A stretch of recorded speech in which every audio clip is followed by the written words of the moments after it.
take the blame for all the shame that you dish out. There's not enough soap to wash the filth that haunts my mouth.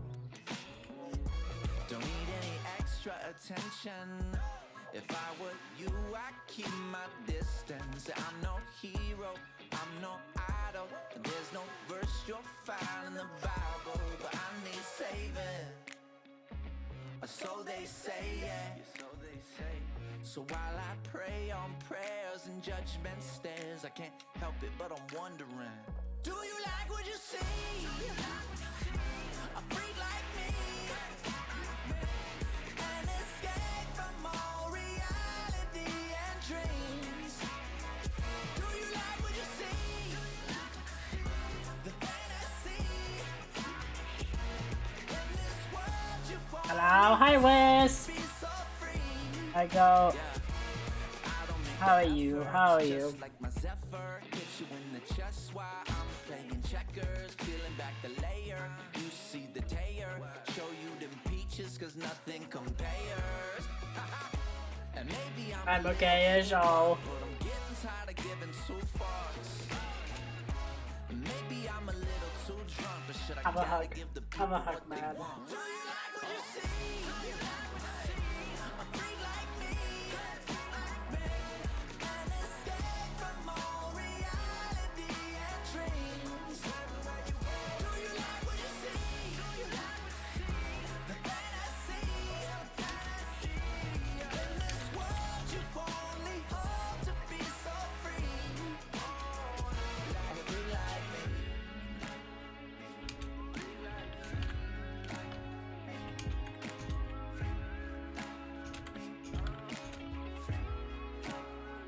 Every day I just, every day is like, every look is like, think you wanna be there. Do ya? Do you like what you see? Do you like what you see? A freak like me, Hi Robbie, hi James, by the way. Sorry I didn't see your messages. from all reality and dreams. Do you like what you see? Do you like what you see? The fantasy. In this world you only hope to be so free. A freak like me. Shadows, how are you guys? How are you? Hope you're doing well. And welcome to the stream. There we go. Are you edging? I'm sorry. The edges are real. The edges. No, look at the edge. Edge apocalypse.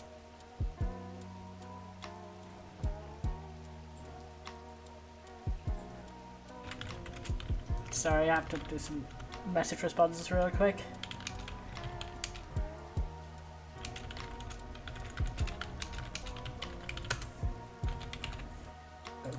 Oh, welcome in. Today we're doing some update checks. Obviously these updates didn't come out today, but I'm just getting to them today. And it's the Spirit City Lofi Sessions update and then also the Tiny Life update. Obviously during the Spirit City session, Spirit City part of the stream, we're also going to be doing some co-working. Well, how long does the VIP status last? I actually haven't checked. Normally it's meant to be that the temporary VIP slot is granted as long as until like someone else has redeemed it and it got mixed, and I think it should be expired by this point. I just don't always go because it's like a manual thing I have to do. So anyone who is, yeah, you are losing it to them. I'm sorry, Robbie, RIP. Because Firefly is the current holder. Good old Fire is, yeah, exactly. Fire is the holder.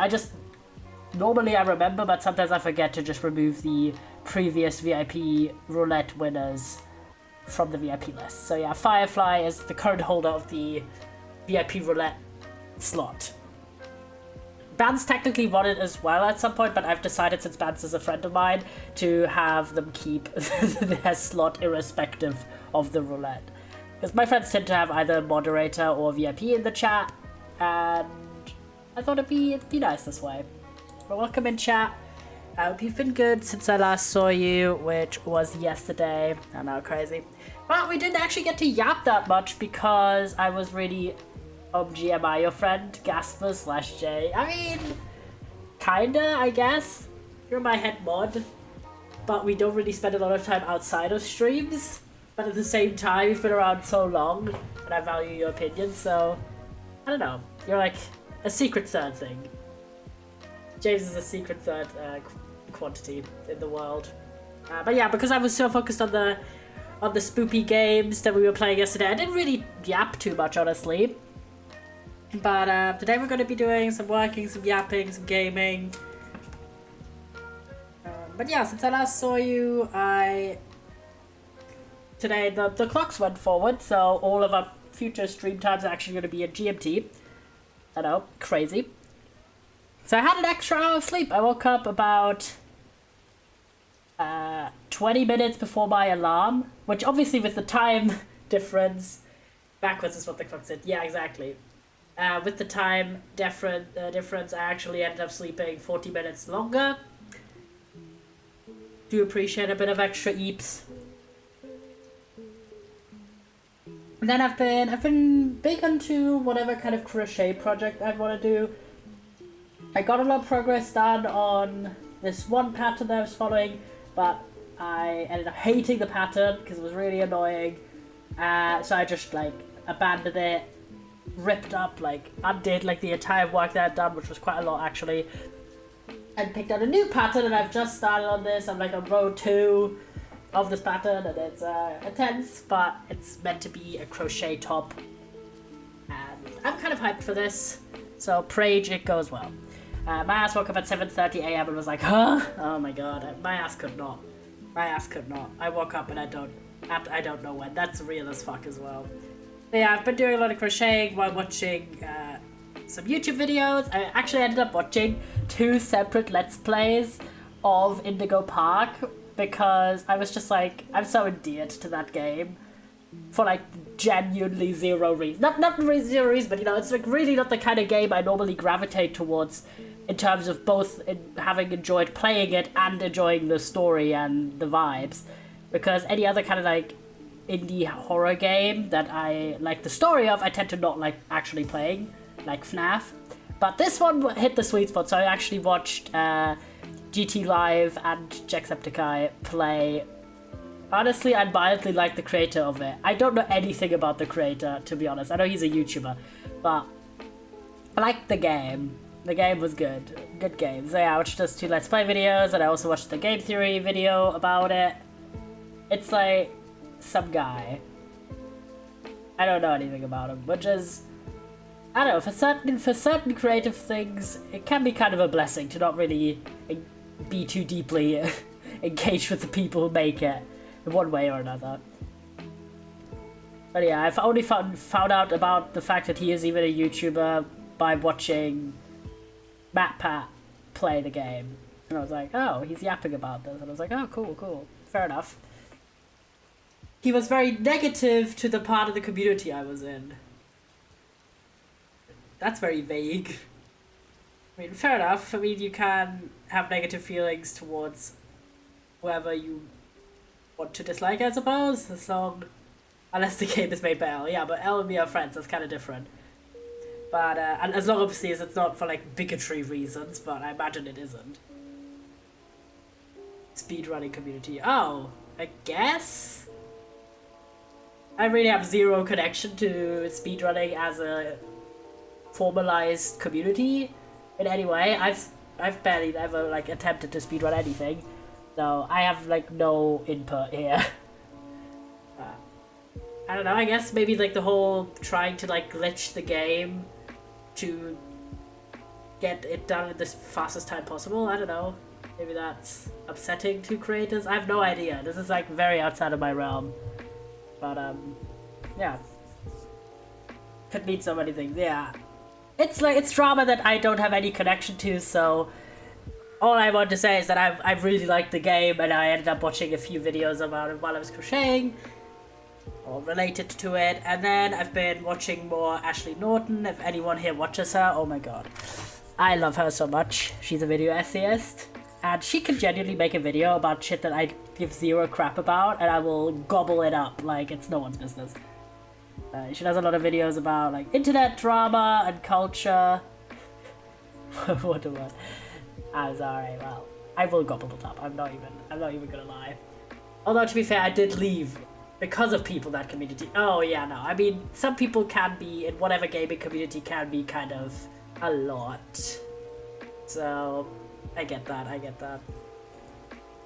And there's kind of been generally on online spaces of whatever kind, there's been kind of a big trend of people have commented about this in fandom spaces of more like meanness being normalized, like people being harsher and everything, calling shit, just having a more negative attitude in a lot of these spaces. So I feel like that might also have an impact that can be, be apparent to you when you're in some of these spaces. You're like, oh, didn't used to be this intense. There's been a bunch of sort of social theories about why that is and the impact of the pandemic and everything. Guys, it's literally Spirit City Lo-Fi Sessions. Very cat. Yeah, we're going to be checking out the new update and then obviously doing some co-working in a bit. I'm just enjoying the opportunity to yap really briefly. So yeah, I watched some Ashley Norton videos. She does a lot of videos on reality TV shows and random celebrity drama, which I don't care at all about normally, but she just does it in such a entertaining way. So I love to put her videos on. So I've been doing that while crocheting, and then I also finished watching the movie I had started and mentioned before last stream, The Age of Adeline, and it's awful. I actually hadn't watched as much of it. Well, by the way, while we're yapping, we will actually do a little bit of my little guy on the sofa with the dog. This bench here, so you can have him. And I love that they have a Spooky Melodies playlist. That, by the way, it's been playing some spoopy vibes. Is there any new noises? No. But I'm gonna give you a cat. That's not what I want. I'm gonna give you a cat. Aw, look, they gave a little witch cat. Alright, we'll get a cat and then some purring in the background. Aw, look at him, he's reading. Yippee, cat, there you go. Yeah, we'll dive more into the update in a few moments. But yeah, The Age of Adeline, the plot was so interesting, but I had watched approximately 15 or 20 minutes of it before I had streamed yesterday. So the majority of this about 2-hour movie I hadn't seen. And the concept of it was so interesting. The concept is, you have this woman called Adeline who is born in the early 21st century, 1908, and is living a pretty normal life until, boom, she has a car accident, her car gets electrocuted, and as a result of this accident, she stops aging. So she always has to change her identity and all this stuff to avoid, people being suspicious of the fact that she just looks the same eternally. Drama, you're like, oh, cool, interesting, some interesting world building. And it really reminded me of the TV show Forever, which I love and that unjustifiably got cancelled after one season. But oh my god, this movie is the most, it's beautiful from a cinematography point of view. It's gorgeous, all the outfits. It seems like it's made with a lot of artistic integrity. But the plot is the most unhinged, messed up shit of all time for a rom-com movie. It's not even a rom-com, it's a rom-drama, I guess, if you will. Because drama. She always keeps kind of a bit of a distance for obvious reasons from other people because she has had this setup where every 10 years she changes her identity to avoid suspicion for being eternally young.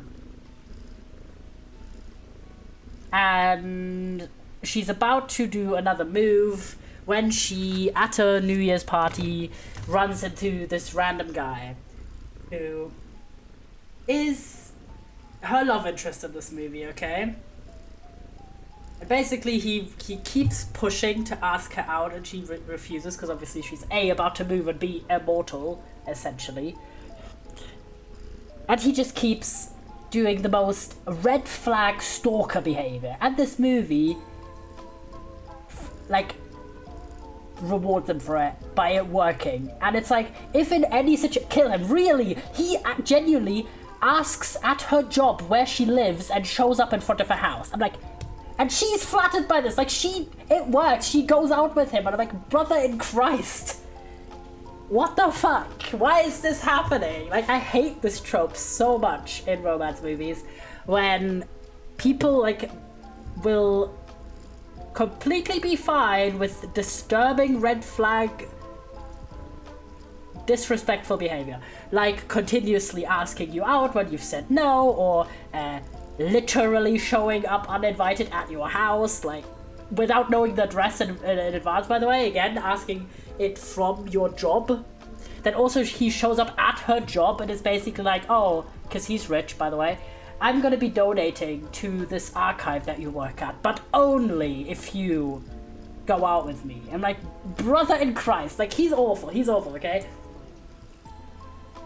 Not only, I know, he's a tech bro, okay? Make it even worse. This is, but I know, this is a whole drama. And then, he's like, okay, they start going out, blah blah blah, obviously awful, but whatever. Her dog dies, so don't know why they needed to have that plot beat. And she's kind of vulnerable, so she ends up, like, literally falling in bed with him, kill him, and just change identity again. Exactly, man, exactly. And then, as like a last date before she's set to move, he invites her to his parents' wedding, like, vow renewal, their 40th anniversary. So she comes home with him and meets his parents, and this is a genuine plot point that happens. It turns out that her current boyfriend's dad and her were engaged when the dad was young, and she, like, stood him up when he was, like, about to propose to her, like 50 years ago, 40 years ago, before he met the current wife. And it's like, it just completely played straight. Ain't no way. Yeah, and the dad is played by Harrison Ford. I'm not making this up. This is a genuine movie that exists. And I'm like, and the son is completely chill with this, by the way, when it comes out. Like, at first, she pretends that she is actually her mother's daughter, because, haha, she doesn't age now. So she has the same appearance, essentially. And by the way, for someone who's changing her identity every 10 years, she changes very little about her appearance. She literally just gets bangs and wears, like, era-appropriate clothes. Like, she's really not doing the least amount possible. She doesn't even dye her hair or anything. The current movie is current day-ish, like 2010s. So the technology is there, okay? The technology is very much there to change your appearance more significantly. But she does not do this, because why not? But yeah, so at first she's like, oh, it was actually my mother, who you had all these experiences with, to the dad, and she's actually dead. So the dad's very shaken by this, blah blah blah. Turns out he was, like, pining and kind of mournful of, you know, not getting closure with Adeline. But then, Deus Ex Machina moment, one time, at this weekend at the parents' house, the dad sees a scar that Adeline has on her hand, on the side of her hand, and it's a scar that she got with him, like, while they were doing, like, some random hike, and he stitched up this wound. So he's like, I know this scar, it's you, it has to be you. And she explains this to him, and drama, okay, but she then flees because she's like, I can't do this, despite the fact that the dad, who's the first person she actually explains this to, aside from her own daughter, is completely, like, chill with this. He's like, oh, cool, whatever. No, he's actually not that chill, but you know what I mean. Like, he doesn't call the FBI to try and sell out or whatever, but he's like, alright. But she's like, I can't do this, and she drives off and gets into another car accident, and during the resuscitation efforts. She obviously gets defibrillated, and that shock mirrors what happened to her in the original car accident, and then she starts aging again. And that's the end. Is she ends up with the son, and like she finds like one gray hair. I'm like, what is this movie? Why is the romance the most disturbing shit? Why is that fucker a genuine plot point in this movie? And then they like put like some weird, and then also there's like an on and off again male narrator just narrating what's happening. Like it's just for certain scenes. I'm like, this movie was so disappointing. I hate the plot point of creepy behavior being validated in romantic pursuits. Don't do it.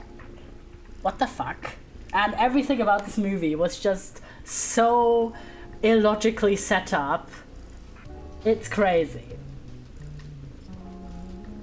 And then like the whole point was, oh, she could never have a partner because no one could stay with her while she doesn't age. But then the whole point was that the son and the dad basically are chill, well, at least the dad, are chill with the fact that she doesn't age, and then she starts aging again. Like, what was the entire angst for? You know what I mean? Like, dude.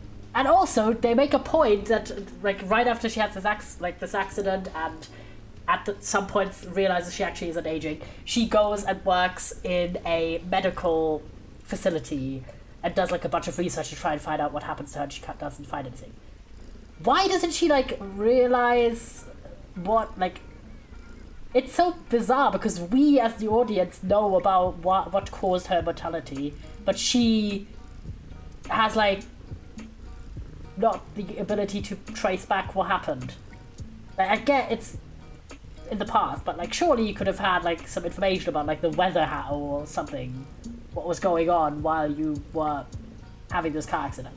But anyway, I gave this 2 stars. The only things that were enjoyable about this movie was the Adeline's relationship with her daughter, which has this kind of thing where the daughter ends up looking older than her mother, and so they had to do like this whole heart-wrenching thing at some point where they couldn't live together anymore, and the daughter had to like tell her friends that Adeline was actually her sister or her friend and not her mother. So that part was well done, and again, the cinematography and the fashion was really well done, like all the period outfits and stuff, gorgeous.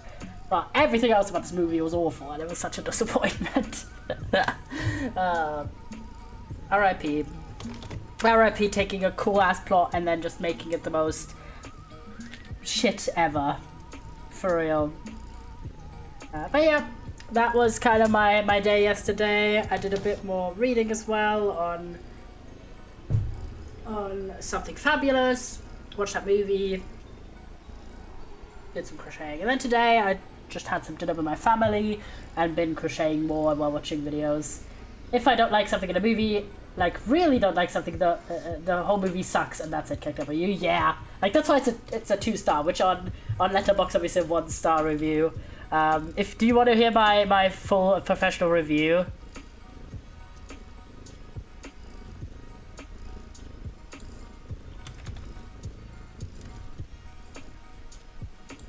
Because I thought I did put it quite well.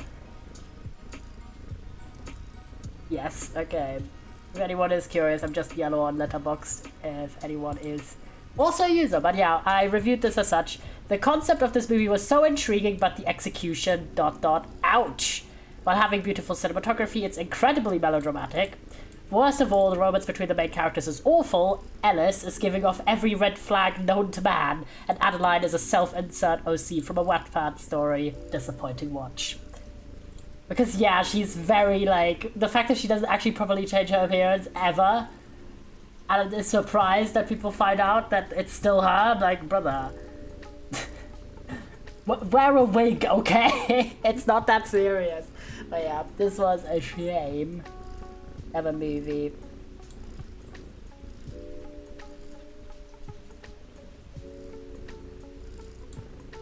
But and it didn't even have that much autumnal energy. Unlike, of course, the Spirit City Halloween update, which we're checking out now. So I think we should check out the wardrobe first of all, if we have any fun little things. I've saved quite a lot of little tickets here to have a bit of a gander. I think they've added more hair as well, but I'm unsure. This is quite cute here. I don't know if that's my normal haircut. I might have just picked the same haircut I always do, but I think this is cute. So we'll pick this hair. Anything new?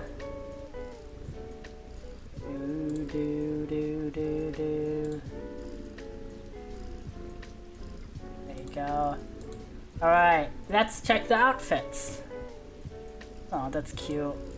Look at that. No, we're not going to purchase that though. Let's have a little gander. Ooh! Aw, look at them having like little branded headphones. I think we're going to get these with the eyes on. Oh, they have bows! If you want to look super cute. Oh my god, they have little hats! Ah, oh, that's so good. And all these bows if you want to cosplay Minnie Mouse. Even like Halloween one, but look at these hats! That's so cute. Really living your witchy fantasy. There's so many of these, Jesus. They always go hard on the updates, to be fair. Then even more of this kind of like stitched up design. Very cute. And then whatever this is, with the little... I think that's based on the little monkey character. I think this tufted bit at the top is kind of cute, but also a bit strange. We have all the new headphones. I think I'm gonna go full like Halloween vibes. So should we have a witch hat or should we have those pumpkin headphones?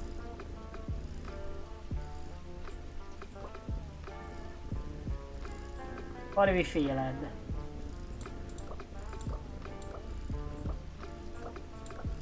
Do we want a hat or do we want headphones?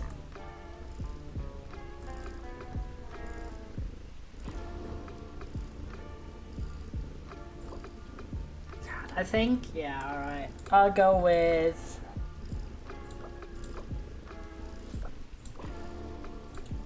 this color scheme. I want to go with like some orange themes. We're gonna go all in. Oh my gosh, more glasses! Holy shit! Wait, guys. Oh my god, look at all these glasses options. Previously they only had these ones. So we can have a fun pair of bright glasses. Or these that are like the opposite way that my glasses are in real life. Where I have the no frame at the bottom and frame at the top.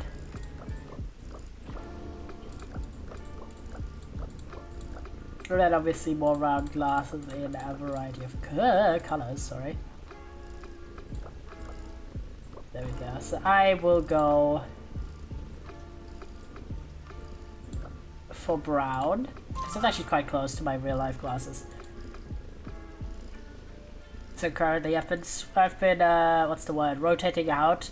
I always like pick a new outfit basically whenever I start up the program, but I haven't since the new update came out. I've been using Virtual Cottage instead for learning purposes, just so I don't, you know, spoil myself for any kind of new content in the game. Ooh, cute. Have a little look. I think from here on outwards. Oh my gosh, look! Moth! Moth time!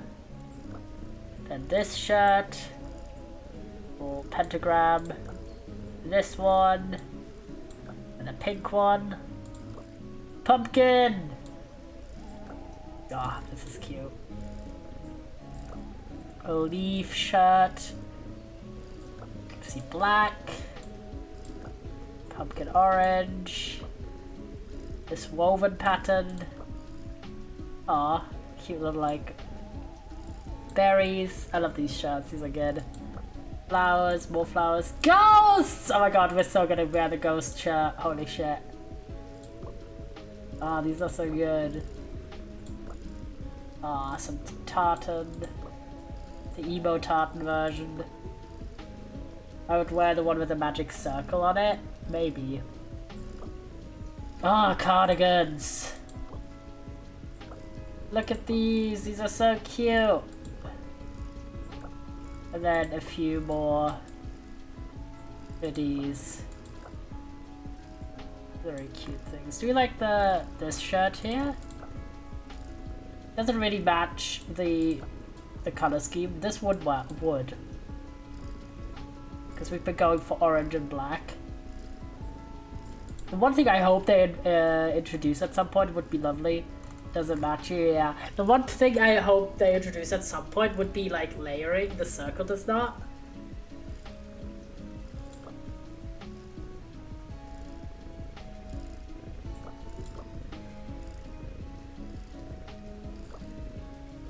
This is cute, little ghosties.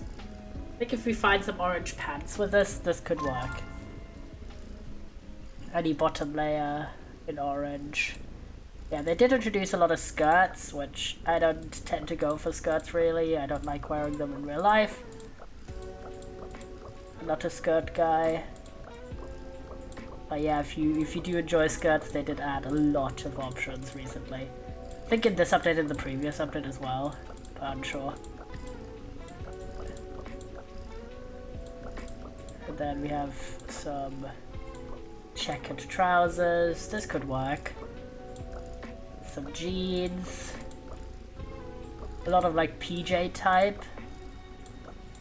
In a variety of shades. And then some cargo shorts with checkered patterns as well. I am gonna go for this orange here. Cap.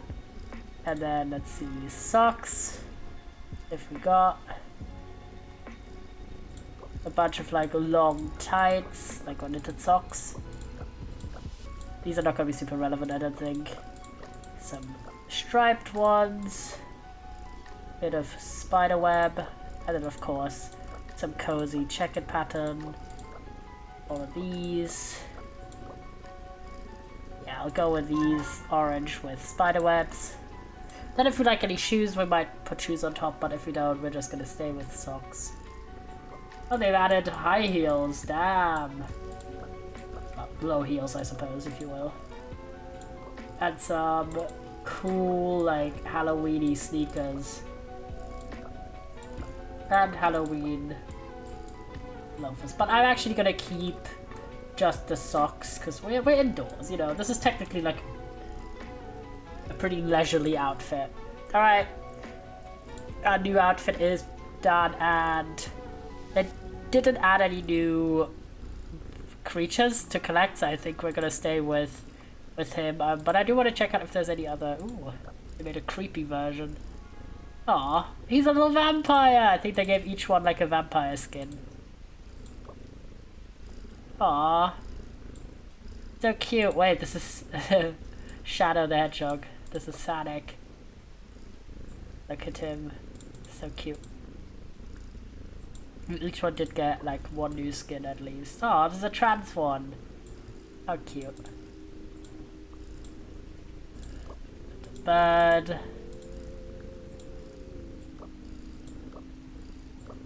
Some of them might not have gotten a new skin.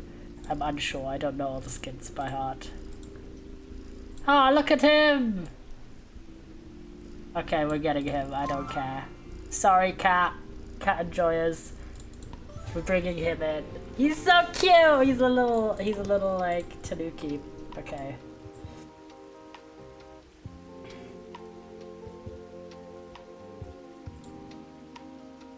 The cutest thing, by the way, is when it's the activities. Not here. Here.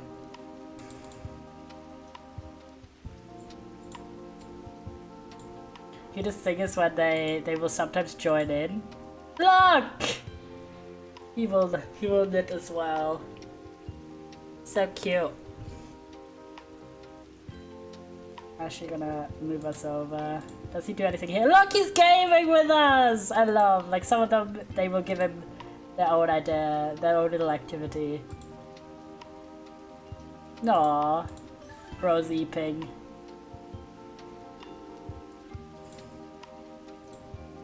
Look at us together, doing some gaming. Apps.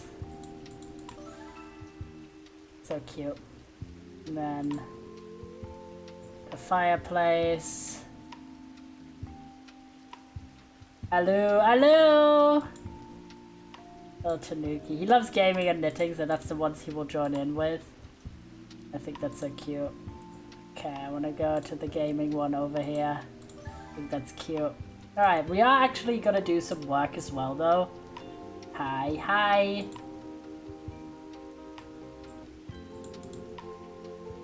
So we're going to do a few sessions.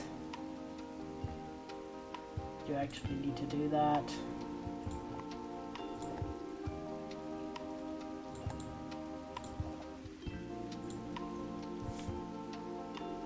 Now go back.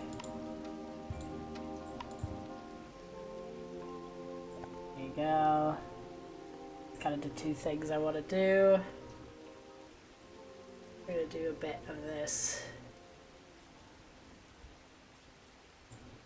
Like, it's fine, I think. There we go. Alright, if you don't have to co-work as well, by the way, but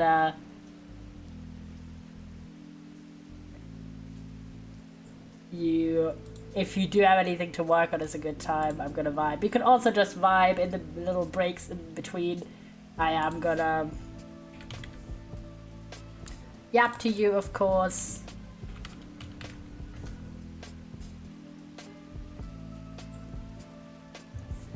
There we go.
I'm just adding some quotes to my whiteboard structuring of my thesis. Because I've been having like quite a lot of sort of bureaucratic just everything ever at the moment, which is kind of made me less in the mindset to do much work recently on this, so I'm trying to start off easy without immediately jumping into writing too much. Just doing some organizational tasks. Also going over the quotes I picked when I was first reading the sources that I want to use. I end up just kind of putting everything in the quote bag that I could remotely use, and now going over the second time I do end up deleting a lot of quotes because I'm like, when am I actually going to mention this? Probably not at all.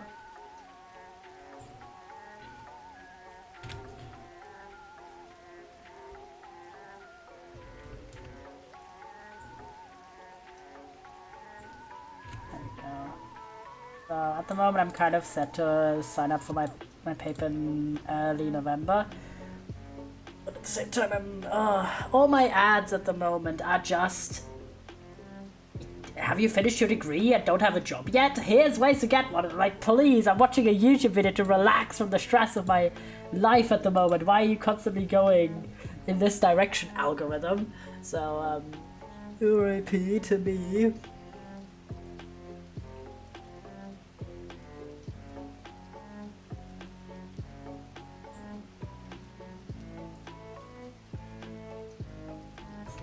That's been a bit rough.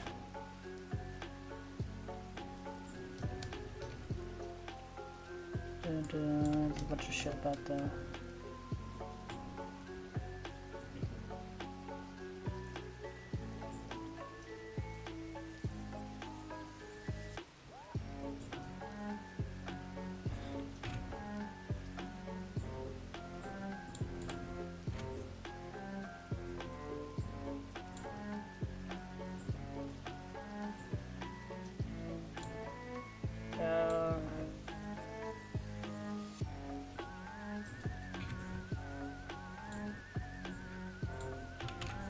I gotta mention, probably gonna mention Rudy Giuliani in my paper. It's actually crazy.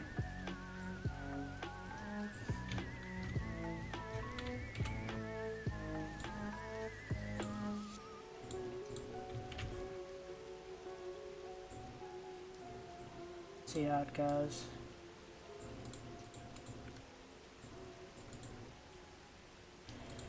Yeah.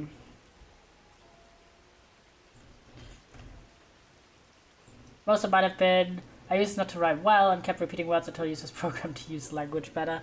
Oh no, that's so real. It's like the combination is AI, hey, have you heard of this AI thing yet? I'm like, kill yourself. Or copywriting. I've been getting so many copywriting ads. I'm like, yeah, this might be interesting for me, but Jesus Christ, chill out. And then it's just a lot of that. And also, do you want 5 easy meals to make for your young children? I'm like, I know I watch a lot of content about kids' foods for someone who doesn't have kids. But like, please, Ash. I know. One day this will be relevant, but not right now. Please.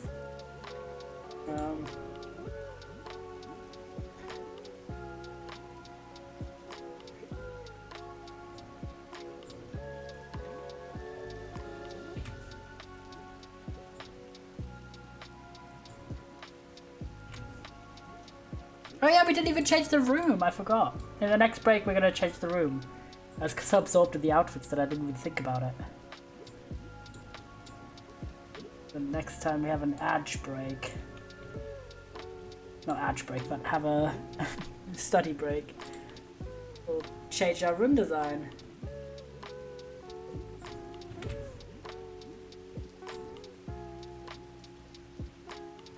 Honestly, that could be a more recent edition. I'll leave that to recent, because I don't want everything in that historical chapter. I'm feeling I can add this in here. Wait, is that too recent? Hold on.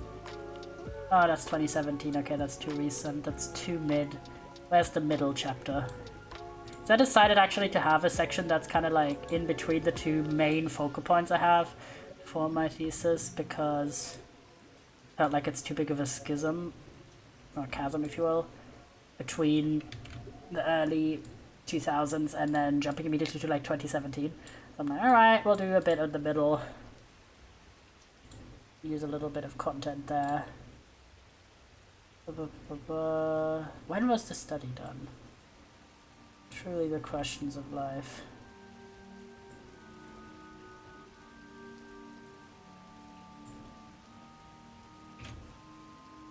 Quiz for economic justice. Justice. Come on, where did you do your study, my guys?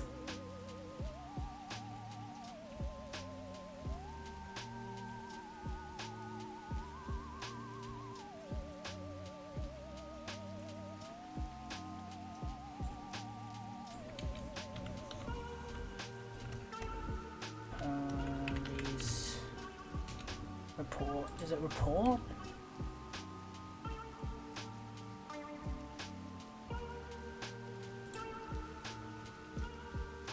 I guess not. Where's the study?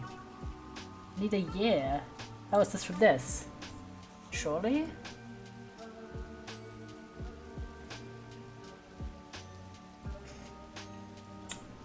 Hey,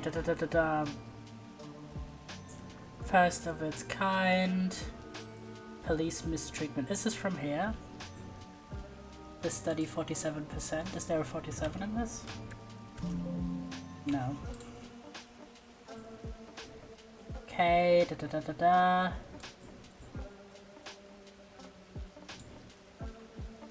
Is this from here? Surely not. This book is not. This book is relatively new, right? Oh my god, I'm gonna have to look up where this quote was from. God damn it.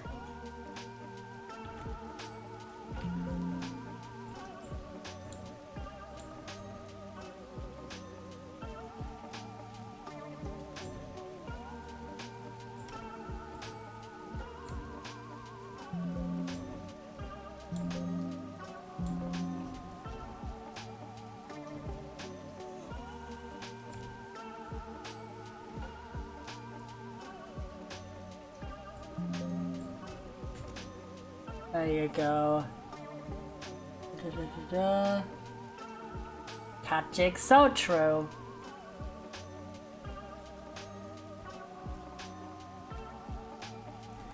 Okay, 1, 2, 3. Where's this quote from?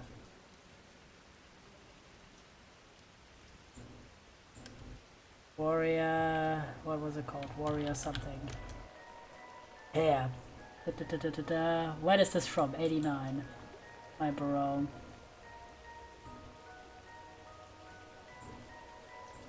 What's your sources? I just need to know the near.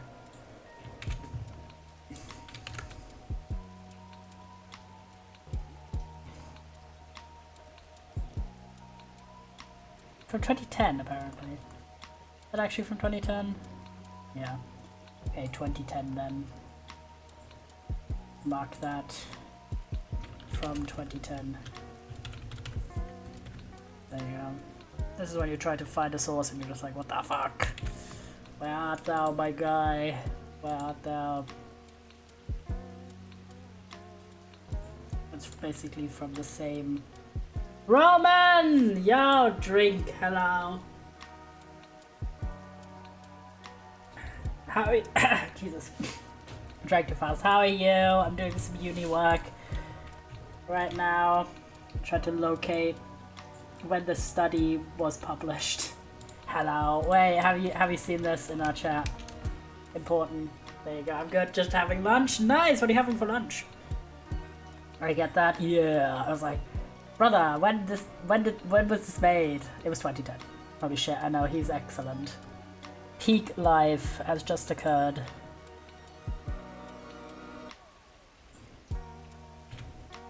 So cute. Pork chops and Brazilian style black beans with farofa, maybe?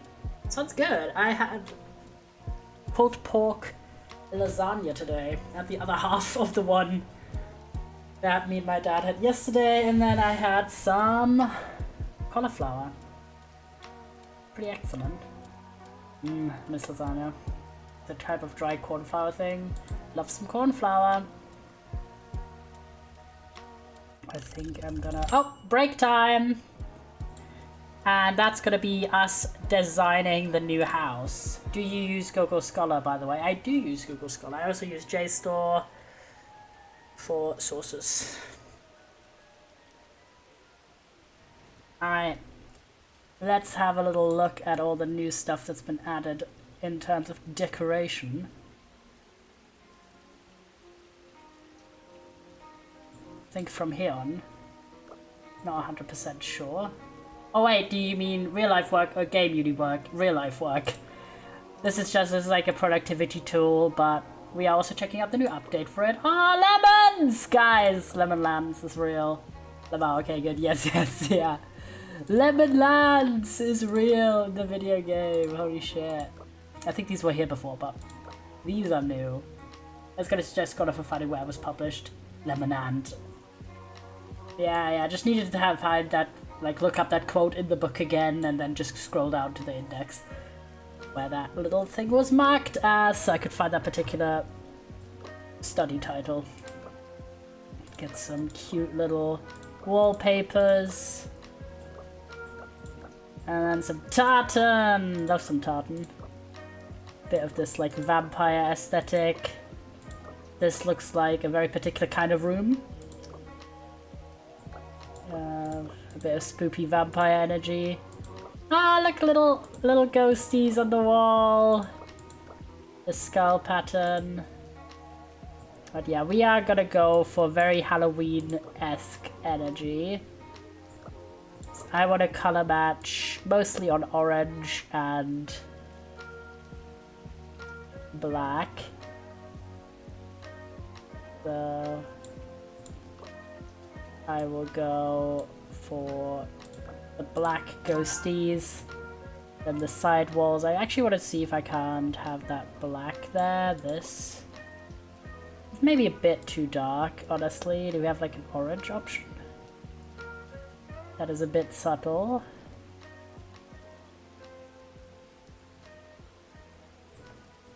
We have this option, but I don't really want to do that. It's a bit aggressive. Few more ghosts like that.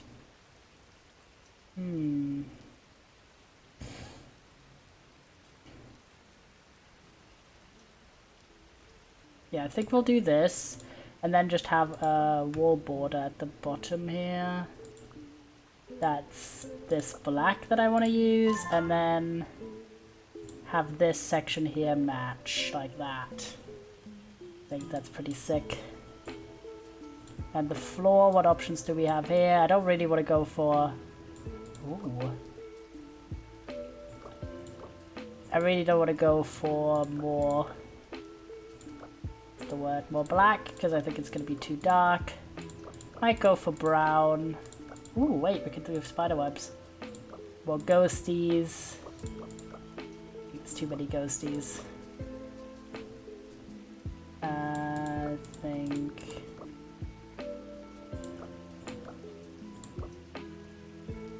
Where do we have that other color here? I'll use this. And then we'll match with the beams being brighter. I don't know. There you go. A little bit of a colored accent here.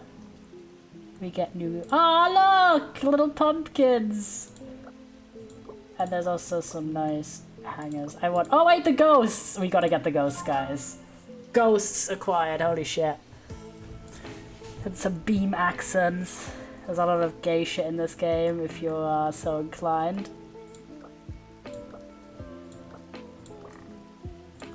But we are just gonna leave it blank, and then match the window colors to be the same bright. That's our new background. And now we gotta go get on that furniture grind. I want to color match the desk do this. Gonna go back to that OG desk. Any fun chairs? The system is very good. It's so cute. You just get to... They also did add wheelchairs in the previous update. Before this one.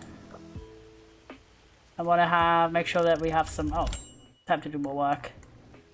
Right, we'll continue with the decorations next break.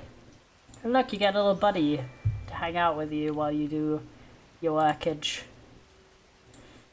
There we go. And that was already all the sources from this particular... There was already all the quotes from this particular source. What did you say? 80s, 90s, 2000s, okay. I'll pop you back here.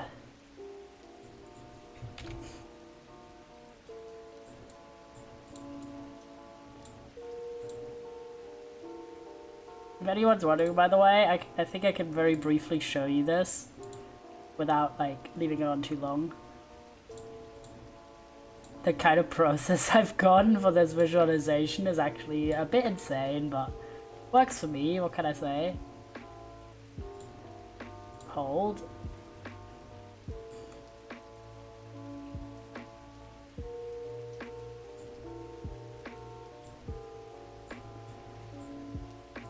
I'm gonna make it like small so you can't really read it, but it looks like this. This is what I meant, like a literal whiteboard, and each like bigger black text is a chapter section, and all the little like sticky notes, the green ones are quotes, the blue ones are my own writing, and the red ones are notes about the episodes I'm analyzing. But yeah, Monka, yeah. Yeah, I don't know why. I need a way to visualize stuff and order it into its respective eras. Because obviously I'm looking at various time periods, lots of stuff, yeah. I'm looking at various time periods. So certain quotes are talking about a particular time period, so those need to be in the right chronological section. But yeah, that's what I'm doing right now.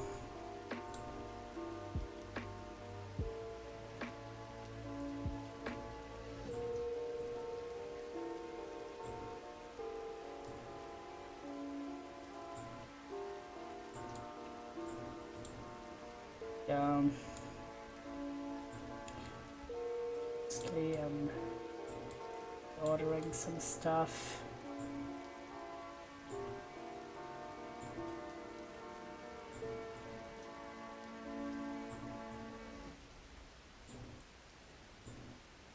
There you go, and then order that like so. Boom. One more source done.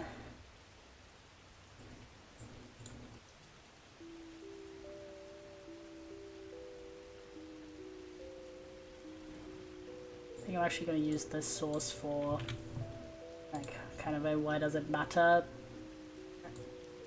key line. Probably put that at the start to raise this higher. You go here, you go away, and all of you get raised, and then you go all the way here.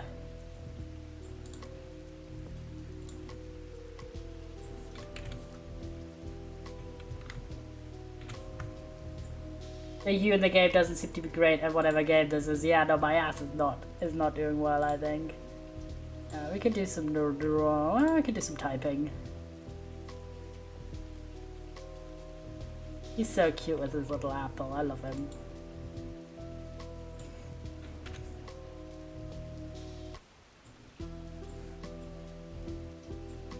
There you go, another day, another dollar.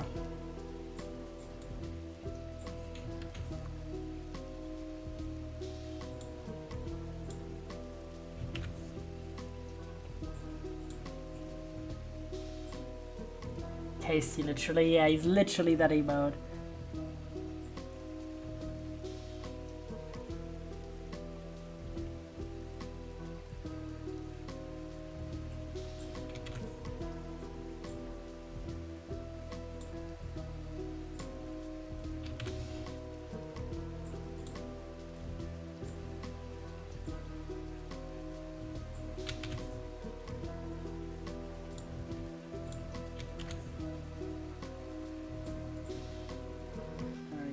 nice.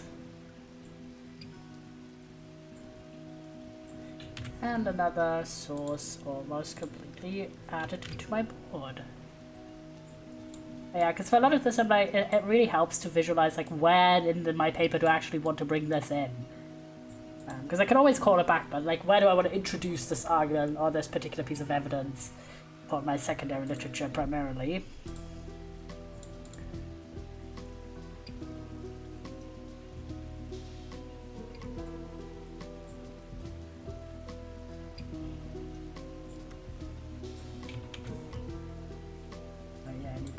Title for this.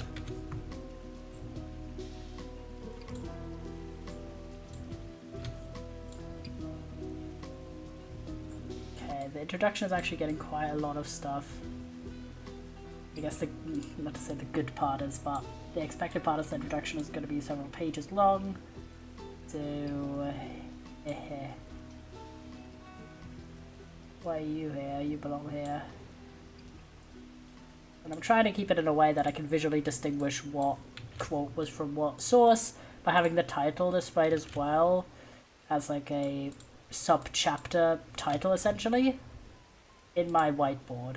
I have the title of the source and then all the quotes related to it, because obviously I have these formatted in a way that is already like a citation with the citation style I'm following, so it just mentions the last name of whoever wrote the fucking article or book or something, and my ass is not gonna remember everyone's bloody name just from like, and be able to connect that to which source they ended up writing, especially if some people do write multiple sources as well, so that I end up using.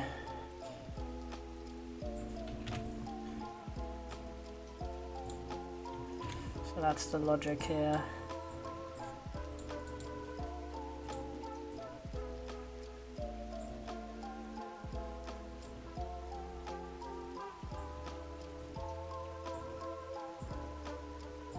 I love the little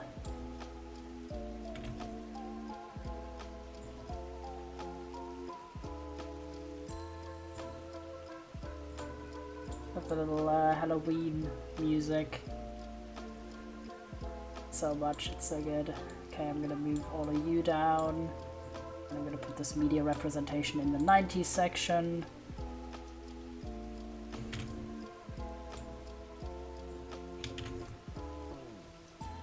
I actually really gotta watch the new season of Law & Order SVU.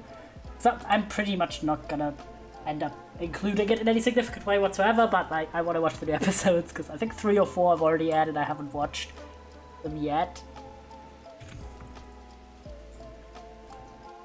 You're wondering that if you haven't caught up with my dramatic thesis work, not really, but I am writing about that show, so I am enmeshed in it a bit. Okay, we'll put that here.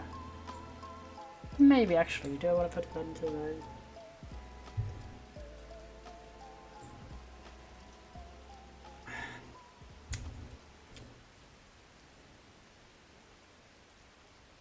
This is such a... I just thought about a random thing. May I give a small rant about the thing? Yeah, of course, go on. You are free to, like, obviously while I'm doing in the section where I do work, you can always just yap or tell me stuff or work alongside. This source here, I need to, like, will it allow me to write over this? Now that's the real question. Oh, it will! That's so good. Okay, this one needs a star next to it. I found, like, the most yes quote.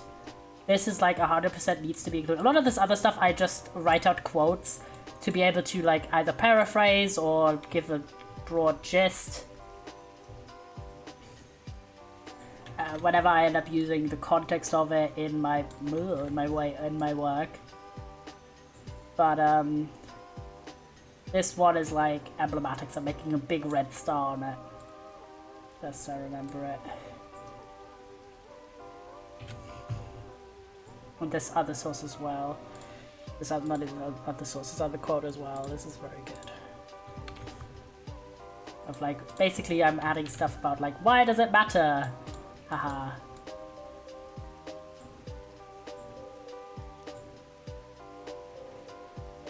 like so zoomed out to still have an overview, which is crazy. There you go. Oh my god, can you stop having this in... Actually killing myself. Why is this in bold? Why did this copy it over in bold? This makes no sense. Thank you. It did not copy it in bold again. Oh, I did it the first time, but alas.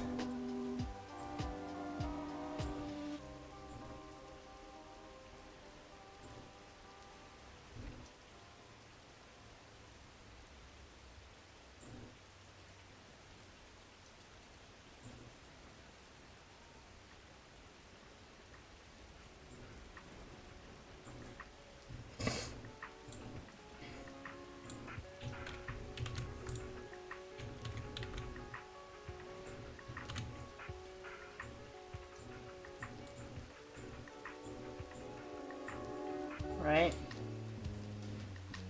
In anime, there's the trope of anime characters playing their powers. People have made jokes about it since the enemy know your powers is actually bad for you, but one of my favorite anime is Hunter x Hunter. Actually, there's a reason for that. It is your powers are based on your emotions and commitment to doing things for your powers to be stronger, like giving limiters on how you can use them to make you stronger rather than for one moment.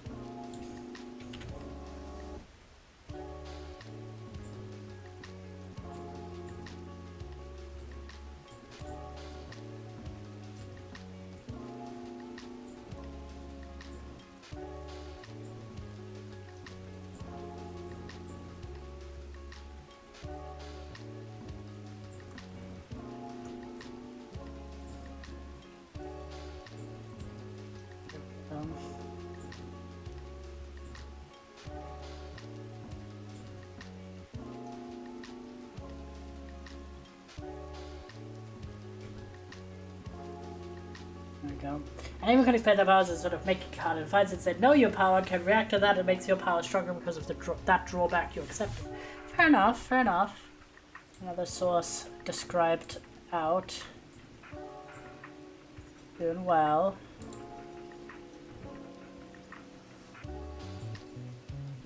Okay, and then I think I have 4 more sources to actually transcribe. I didn't start doing this until I'd already read like 20 sources. I'm like, ugh, regrets. But I like it since it makes a trope into an actual part of the world. Like, that is fun, yeah. Like, with narratives or any kind of media, it really helps when there's like an in-universe explanation for something that's kind of done for out-of-universe reasons.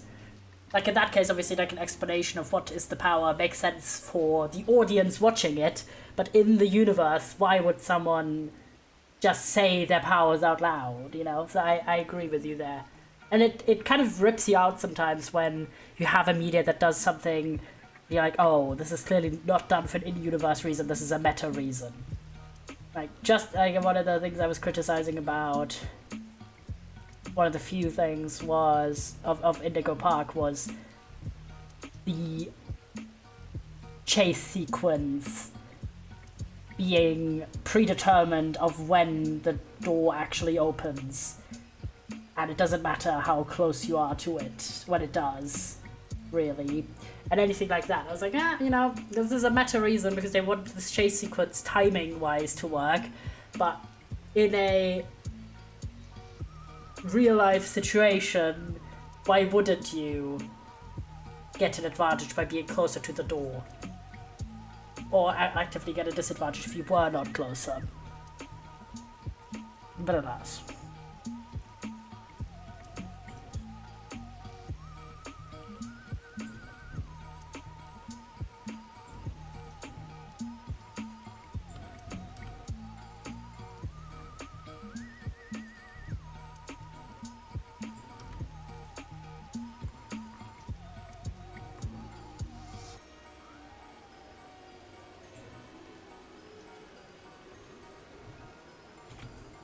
It is very good writing to put it actually fitting the story. I agree.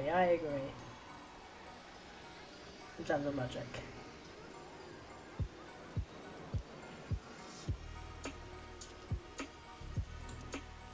I should use this in the introduction section, I think. Just because I can. Okay, hold. I'm just gonna move this.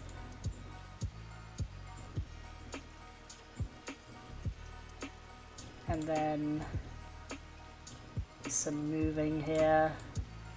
And continue decorating our room. Yippee! It's kind of a fun system, so whenever we have our breaks, we get to do more decoration. Okay, so we are on our desk area now. See if we have... Okay, so we have these little... Let me actually move this so we can see. Because you can nowadays move this shit around, which I think is quite fun. So I'm going to move these guys over to the left for now so we can see the shelves. And then we have like this little spookier decoration. Like these little paintings. Oh, this is cute. Some various spooky themed decorations. I'm gonna go for this one because I want to bring in a lot of orange in the decoration because the walls are so dark and black. In a way, what did it say? There's another similar thing in Hunter x Hunter that's based on the same thing, kinda, where a person had their body surgically altered in a way that doesn't actually do anything, but the person felt like it made sense for their power, so kind of commitment to the bit sort of thing. Actually made their power stronger because of the dedication. That's fair enough.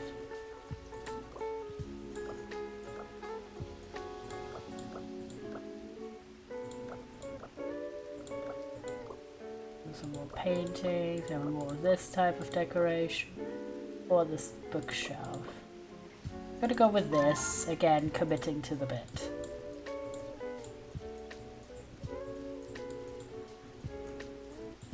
Hold on, let me actually move these boys back, just so they're back where they are meant to go. And then on the desk, if anything we could put down, just boba, but since it's like autumnal, I want to put like a cup of tea or something in there. How about this little cup, the cookie, and we have some items here, a bunch of plushies, shark, pumpkins, wait, look, that's so cute. There's a bunch of candles. More candles. I think we have plenty of candles in this section. Ooh, a cauldron. We're definitely gonna go with some pumpkins. I go with a big boy here. And the side table, which is this little bit here. I'm just gonna go for...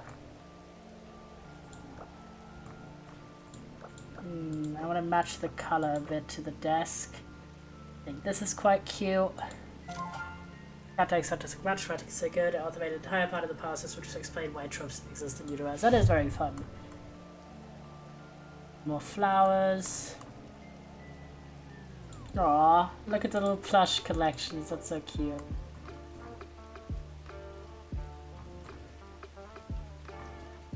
I think more pumpkins. And then item 2, the moment that's candles, I want to put some books down. I think that's cute. Like some sort of pylon, like that. Let's go. Right, that's the desk. Now we gotta get the bed done, because the bed's currently very... I actually like the frame, so we're gonna keep that frame. But the bed sheets are very cutesy. Ooh, moth. Moth o'clock. Like to be more spoopy. Ooh, now this is cool. We're gonna go with these. I wish they were orange, but these are sick as fuck. These are cute as well.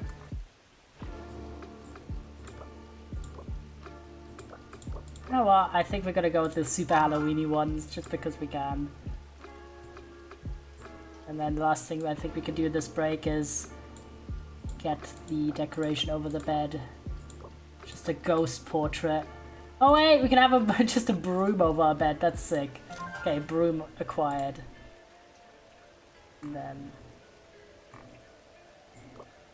I'm gonna put the side table in. Alright. Enough. So then we're gonna be in our little cutesy desk area. We'll do one more work sesh. The other thing I want to do, and I'm going to do that for a bit now, check this off, I can always come back to it, is I wanted to do more of my Notion update lists work, because if you don't know, I have a lot of different databases related to stream stuff, including ones for demos I want to play, I have ones for unplayed games, and whenever I get any new game or download a new demo, I tend to just put it in immediately, but I don't always fill out the whole page. So I do, if you want to know what this looks like, by the way, I think I can very briefly show you this. Some of this is public as well, so it looks like this. Ta-da! These are some of my sources up here, so I do use Notion for that purpose as well, but this is the kind of database I have, where every game that I haven't played yet gets catalogued with its own page. I know, yeah. And it has an estimate game time, and it has category, and then it has a specific game time if available, that I always use how long to beat for this, and then it has genres. If you're wondering, this continues here. It has mood, platform, and player amount. So I have this kind of stuff. You can see a bunch of games here, which really helps when I'm planning out streams to know like how much time am I committing to this. Is this going to become a series? 1 to 100 people, yeah. This is like my estimate if it's like a massive multiplayer game, like an online, like Toontown Rewritten is like a public server game, so technically it's an estimate basically. Snail Simulator is the same, so it's just like how many people could possibly join in. It's probably going to be more than 100, but I just use that as like an indicator for that. And then also I use the mood option very often. Like if something, for example, is a sad mood, I will account for that.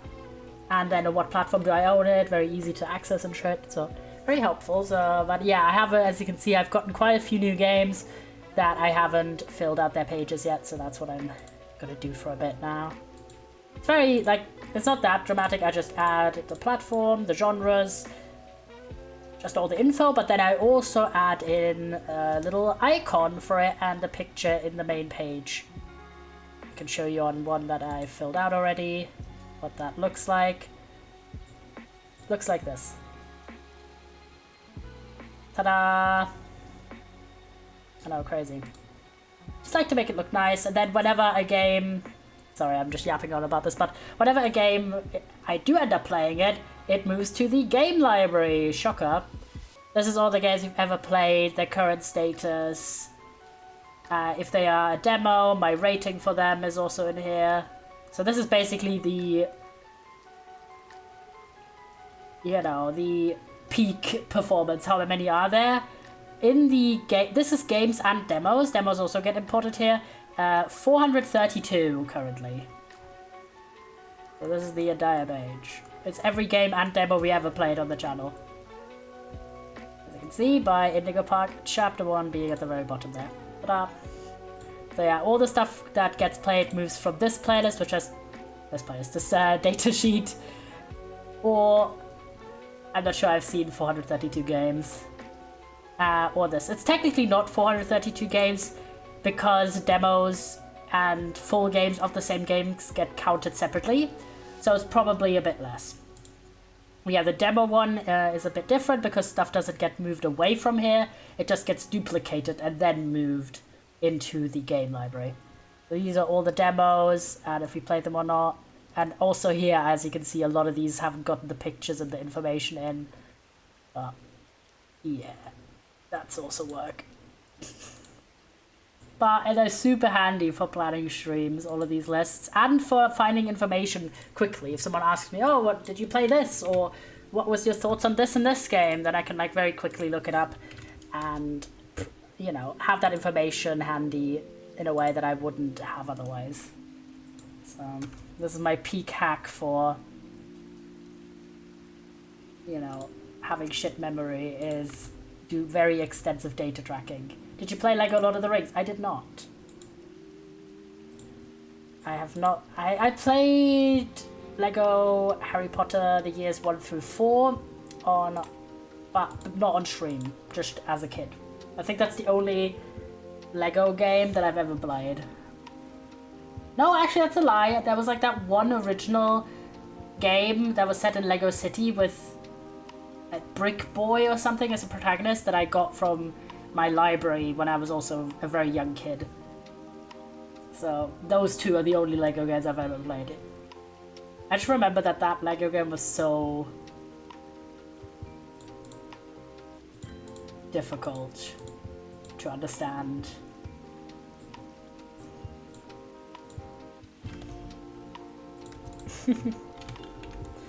Yeah, so all the games in the main game library, I actually, once I've added their information, I move them in the chronological spot where they belong. So I have a lot of, I can not only get the information based on how long will a game take, but also the position of where they are in their respective estimated playtime category tells me the order of which I got new games in, or how long something, for example, has been waiting to be played by context clues. We would play them end up where we would beat most of them like 1 to 2 days, beat the main story. All of them would have so many random side things.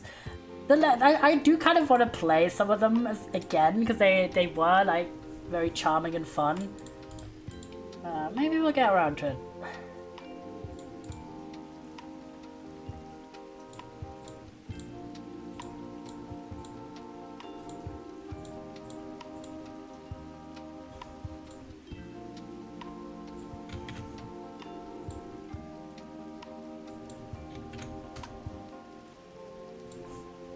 I'm getting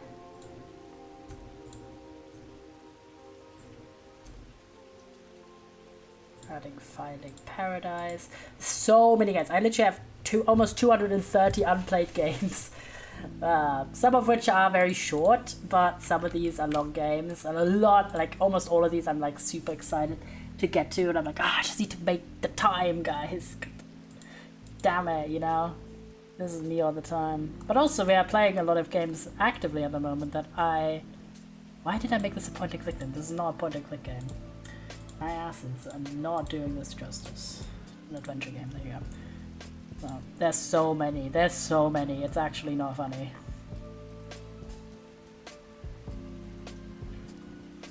If you're wondering, the no time / infinite category is one that is the most susceptible to later changes, because that normally gets added not because a game is actually infinite, that's just there because some are, but the majority just have no information available about how long the game does take.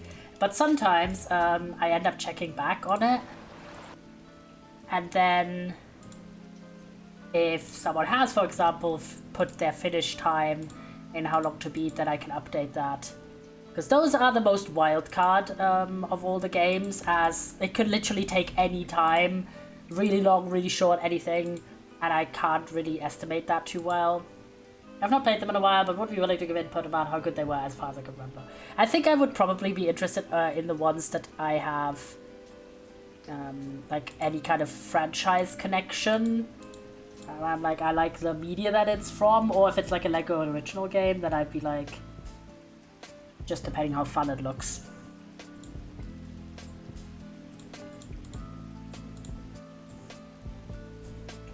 I think this is also sad. For the mood, I basically just kind of guess a little bit based on the vibes of the game. Like, sometimes it doesn't actually turn out to be what I thought it would be, but it's a good enough indicator that I still do use that.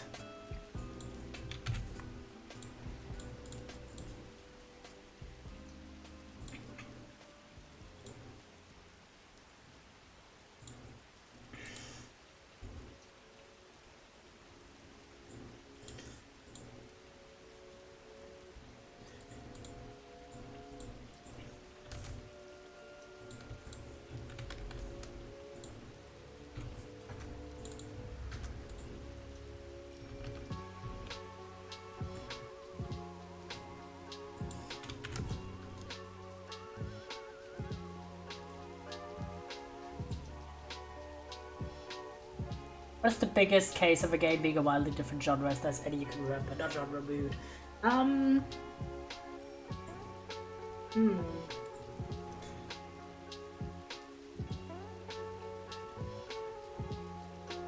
I mean, this was not wildly different, but for example, I thought that Frightwood, the visual novel, would be more creepy, but it was more cute.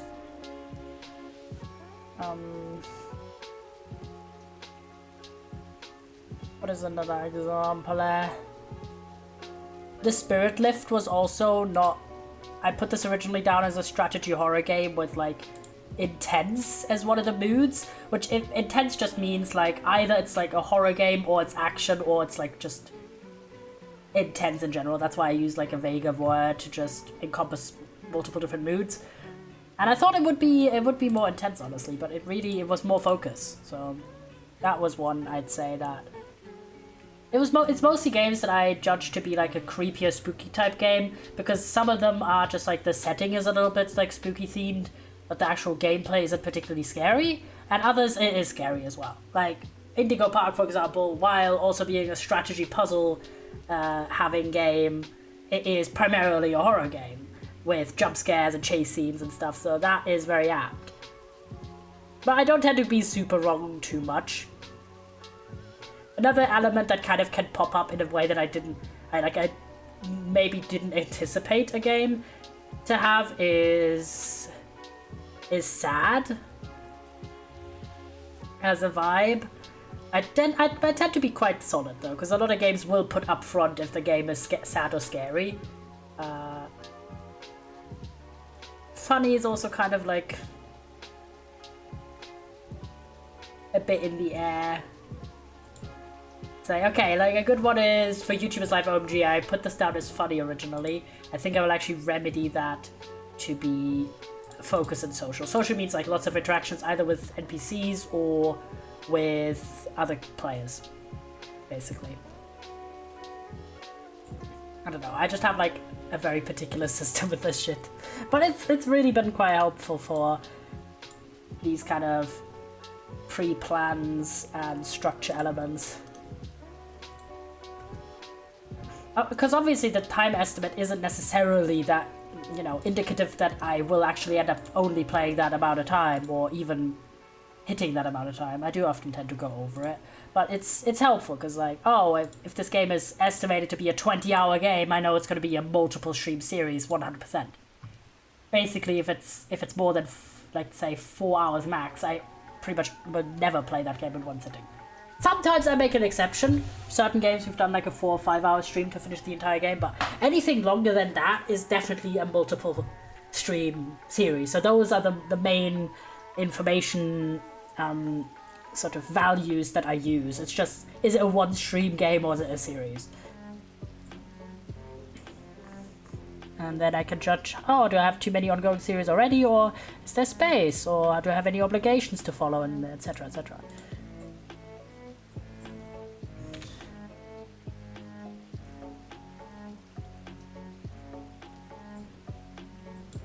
And these two lists, the game list and the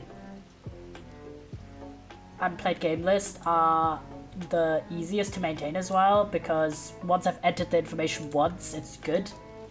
But the demo one, so much shit, I just end up deleting the entry without ever using it because the demo got taken down. So it's a bit in the air in that way. But I still find it helpful to put together fun little assemblies of different demos.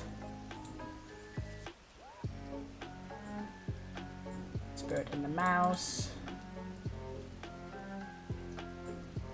You are going... Ooh. Spirit of the Mouse. Let's go for Steam. Oh yeah, it's strategy, by the way, if you're wondering, also means puzzle games.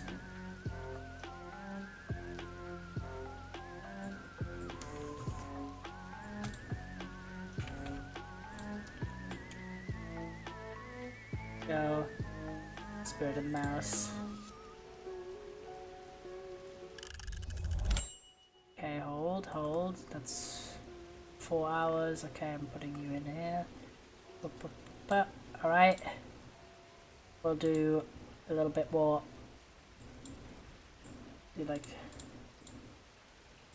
2 more while I finish up this little bit of work. I'll do my uni work later.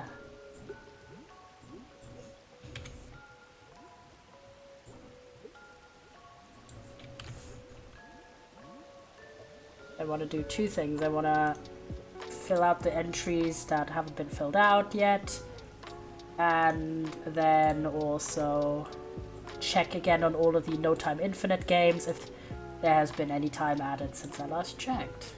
I think this one was an Amazon Games game. This is definitely a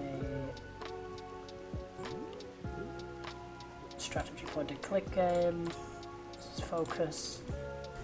The one.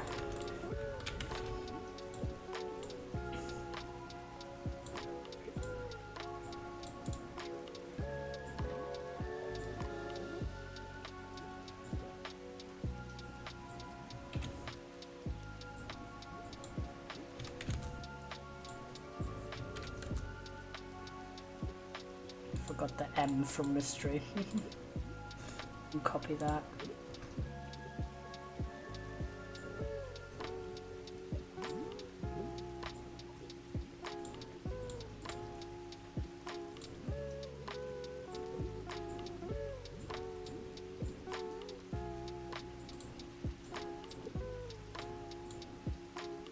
There's one image.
There we go, that's the cover for it.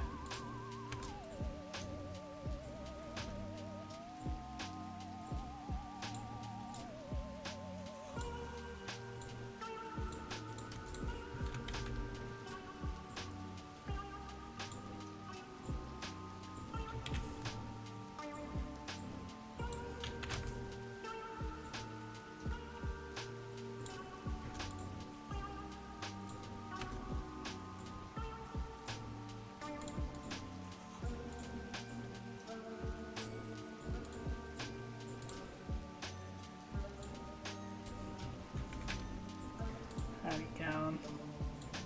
I think the only person I estimate owns more video games than me is James. James, how many? I want to know, how many games do you have in your Steam library? Just Steam. Unless you know your count total across different platforms. I'm intrigued, I'm curious.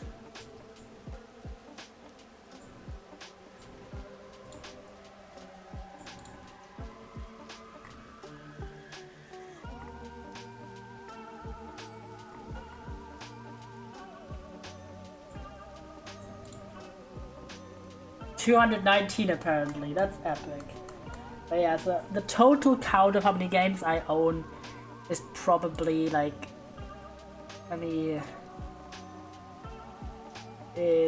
I would estimate, okay, I can estimate pretty accurately actually, because I did import all my data into how long to beat, so I know how many games I've started. So my official backlog is 238. That's a bit more than the backlog I have in the unplayed games, because in unplayed games, it's only games I plan on playing on stream, not any games I own outside of this. So there's like apparently 10 games I own outside of stream stuff. And I've never streamed and stuff like that. So I have 238 that are backlogs, as in I have not played these. And then I have beat 132. So 370 apparently. That's a lot. That's a lot of video games. That is not counting my current plays, by the way, which are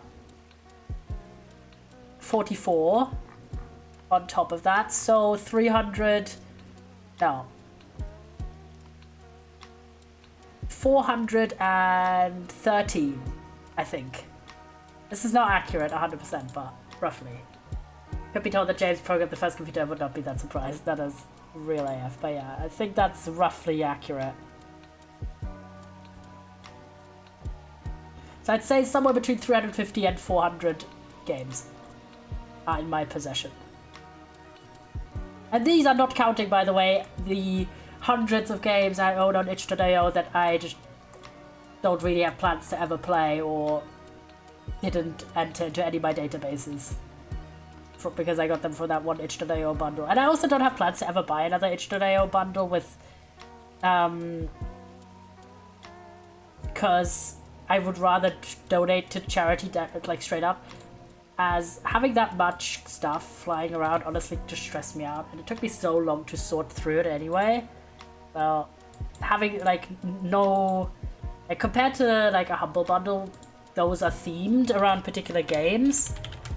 So like particular genres and stuff, so that makes it way easier to actually get games that are in your interest field that you see yourself playing, and also benefit charity to some extent, at least.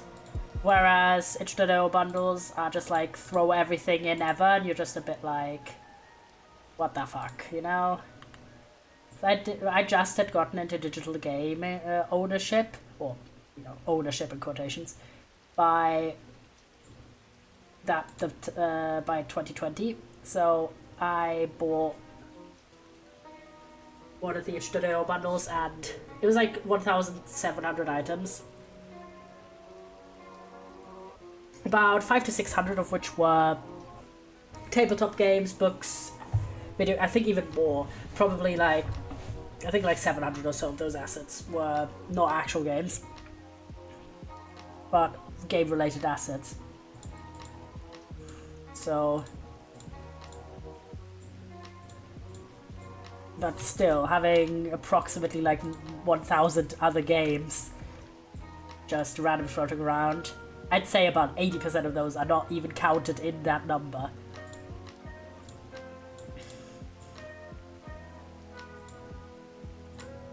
Because either I have no interest in playing, or I don't actually own a system to play them on. Like, let's say it's a VR game. Or I'm just not interested, and I'm like, you know what, I'm not gonna weigh down my mental load of like how many games do I still want to get to playing, but with games I don't actually intend to, even if I do own them.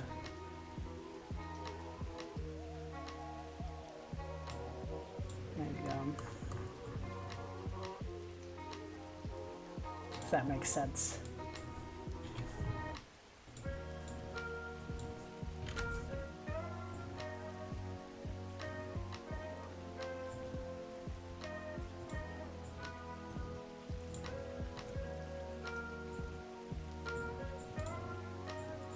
Yeah, I think I've bought one Humble Bundle ever.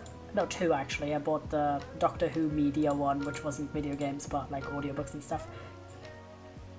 And that was very cool. But in terms of games, I've bought one, I believe, which was it was like a cozy game bundle, and that one I've played a few of the games from already. Haven Park was in that, for example. And that was way more in my field of like, oh, I will actually end up playing all these games and enjoy them. Wheelhouse. Alright, I've done all the new entries. Now I'm just gonna basically look up all the games that are in the no time slash infinite. Also, some of these are just so small that no one ever like they're not even in the database for how long to beat.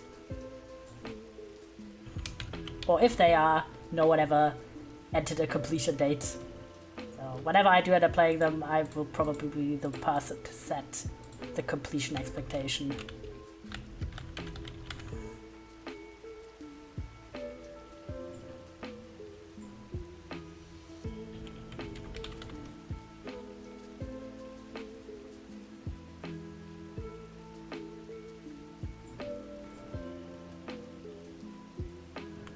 Is this not my profile?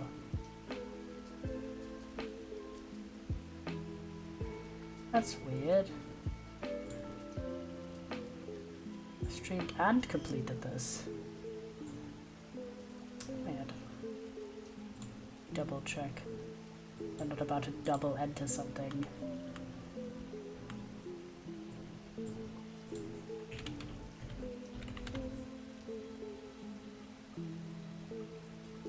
It's bizarre. Okay. Ignore that. I did enter it correctly. Yeah, apparently, according to how long to beat, my total game count is 676. That's their count. So I guess that's the number.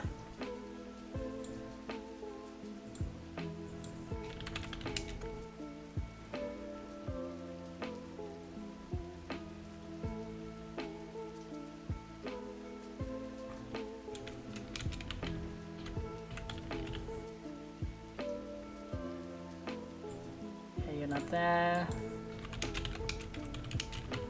Big adventure.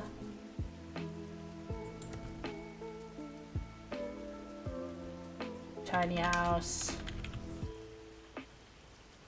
Okay, new. A lot of these are like tiny itch.io indie games, so that's why I have no further information.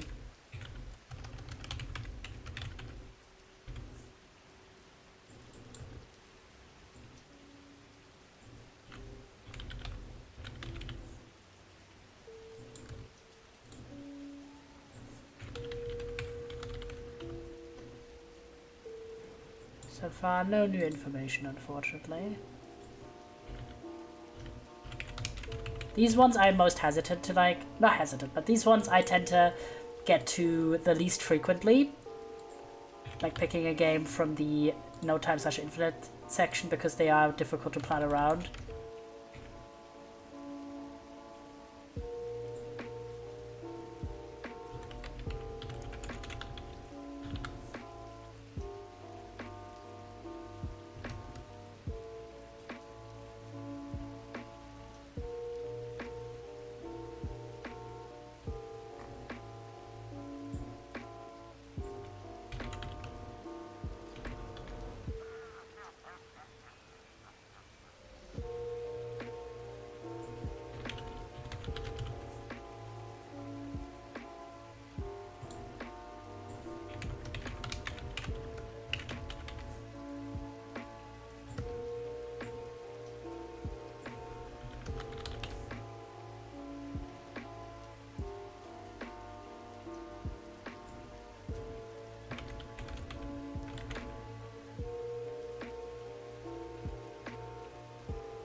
Oof. Let's do more decoration because we haven't finished, obviously. There's still areas that require oh my gosh, they added like autumn scenes for outdoors. That's so cute. Look at these. I'm gonna add this one because I love this one.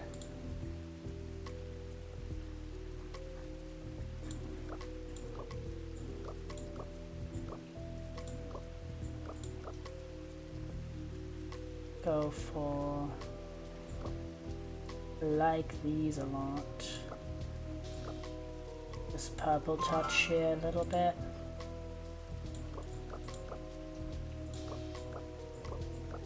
Obviously the spooky pillows, of course. You gotta do it to them. Then what do we got here? Obviously these guys.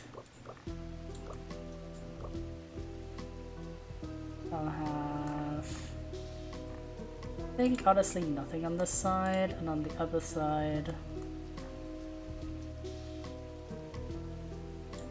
we go these bright moon elements. Maybe this one, it's like sparkly shit.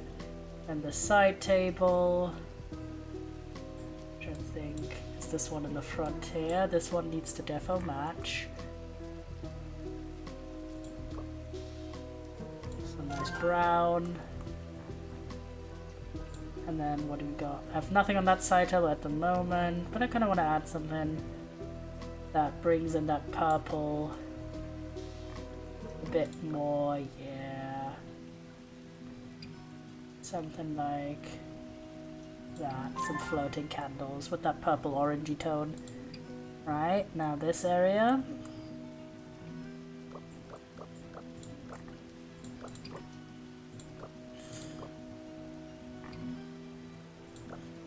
Bring in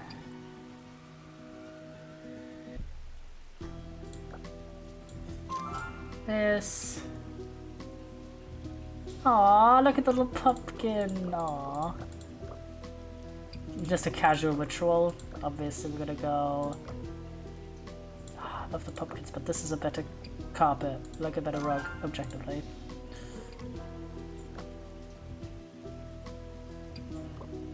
And we're gonna have these portraits in the back. The frog.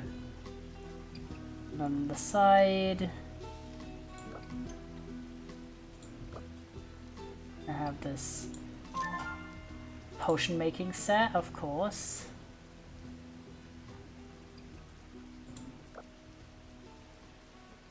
This shelf, side table will match like so, and then on the side table at the moment there's this lamp. I'm gonna add some pumpkins. Yippee! That's all the areas decorated in our new spooky aesthetic. So let me give you that overview.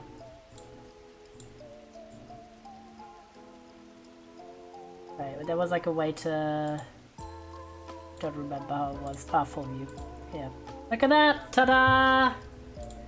We've spookified this bad boy. Let me get a little screenshot in.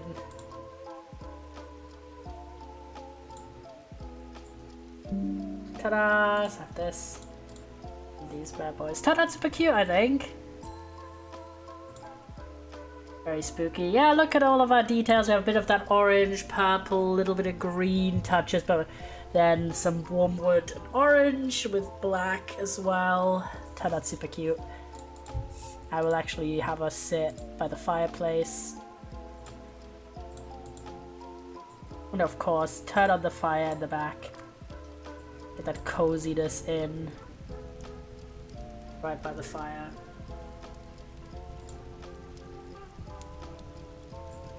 And change out our boy one more time. See. Oh my god!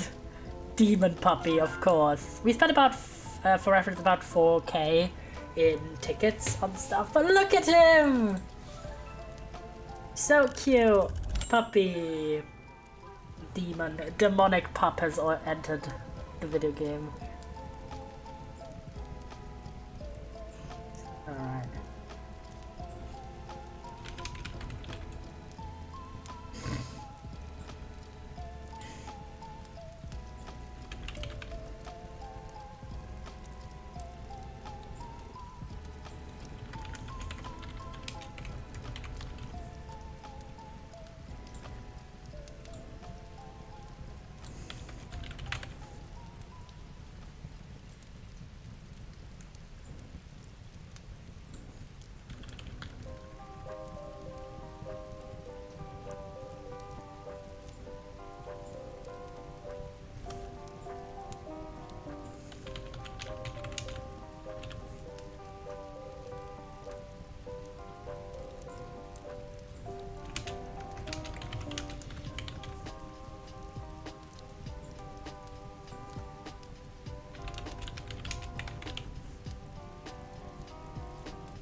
Oh wait, this one actually got a playtime now.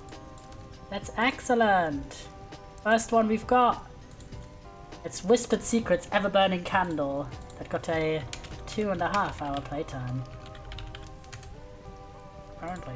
I love when I can move one to a more accurate time estimate. Still like not perfect obviously, but...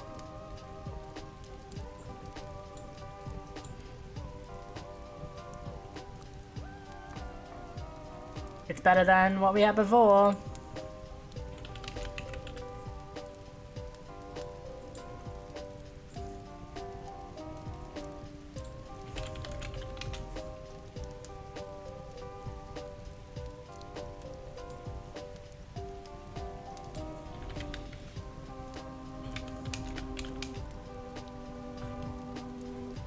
And this one has a new time estimate.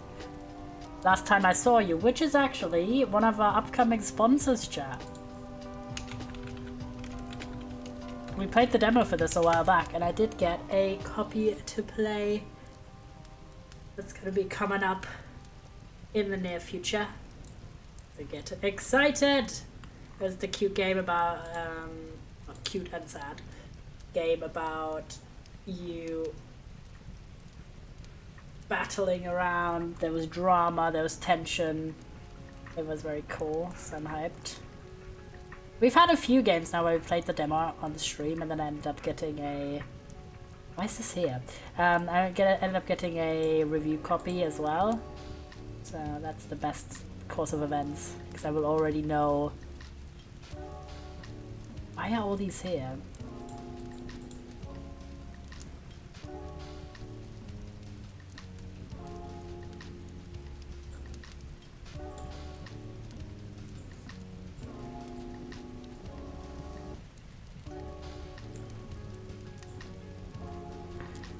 Go.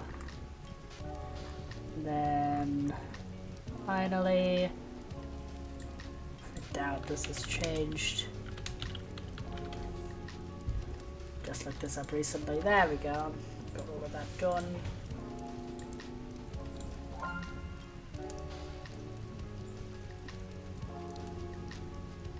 I think we're actually gonna skip to the end of this current timer, because I want to get some Tiny Life in.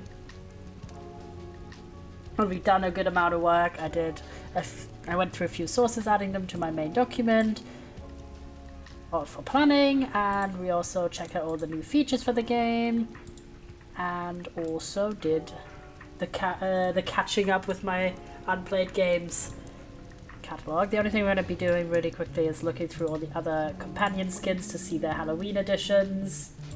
Very cute. The bird gets a Red Queen inspired fit. The goop. I don't think the goop got any new ones. If it's not immediately obviously Halloween themed, this is cute though. I don't think it was added in this update. Oh, look at him. Spoopy. He's so cute. Aw. Sprinkles, that's cute. Boba balls. Just got regular ones. Oh, you are Halloweeny. Yippee! And this is the monkey that because it's a cartridge, that's what's on that one piece of headphones. I think it looks a bit weird on the headphones, but... Aw, that's a monarch butterfly. Aw, and a little ladybird, how cute. But yeah, so these are... Wait, where's the dog? Want the demon puppy. There you go. Pet him. Yeah, it was super fun. I'm glad that I can be back to using this in my own time as well now that I've explored the update on stream. It's always a good time. So let me jump over into some Tiny Life now, which also got a big update that we're checking out. And there we have a bunch of cute stuff to see. Thank you, James. I've played in a good while. There's been a lot of other things taking precedent. Because for like the long, like almost infinite series, like, they kind of take a bit of a step back whenever there's any finishable series that I need to get to, or obligations and stuff. And also, chat, by the way, if you are someone who owns Tiny Life and you haven't reviewed it yet on Steam, I'd highly encourage you to do so.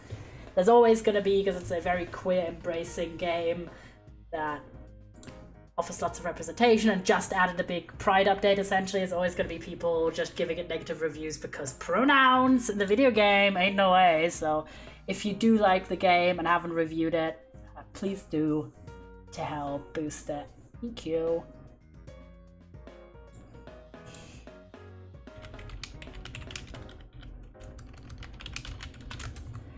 But I'm hyped because I did see, obviously I read the new devlog and everything, but those are just kind of teasing the woke agenda angle. No, it's actually for real. Like, it is devastating, but in classic gaming industry fashion, one of the biggest sort of strongholds in media when it comes to like conservative values and being anti-diversity is in gaming. And every game that includes not just queer people, but that includes non-white people gets targeted by these motherfuckers, and it really sucks because they do review tank games just because of that shit. Yeah, I hate how many gamers are like that. Yeah, it really sucks. So we just, as people who don't think that way, just have to push back even harder. But yeah, let's have a little look in the objects session, in the categories, to check what new stuff we can find. Ooh, look at these. We've got some leaves. So true.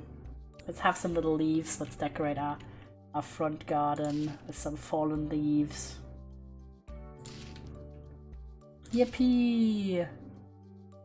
Where did we have any kind of trees?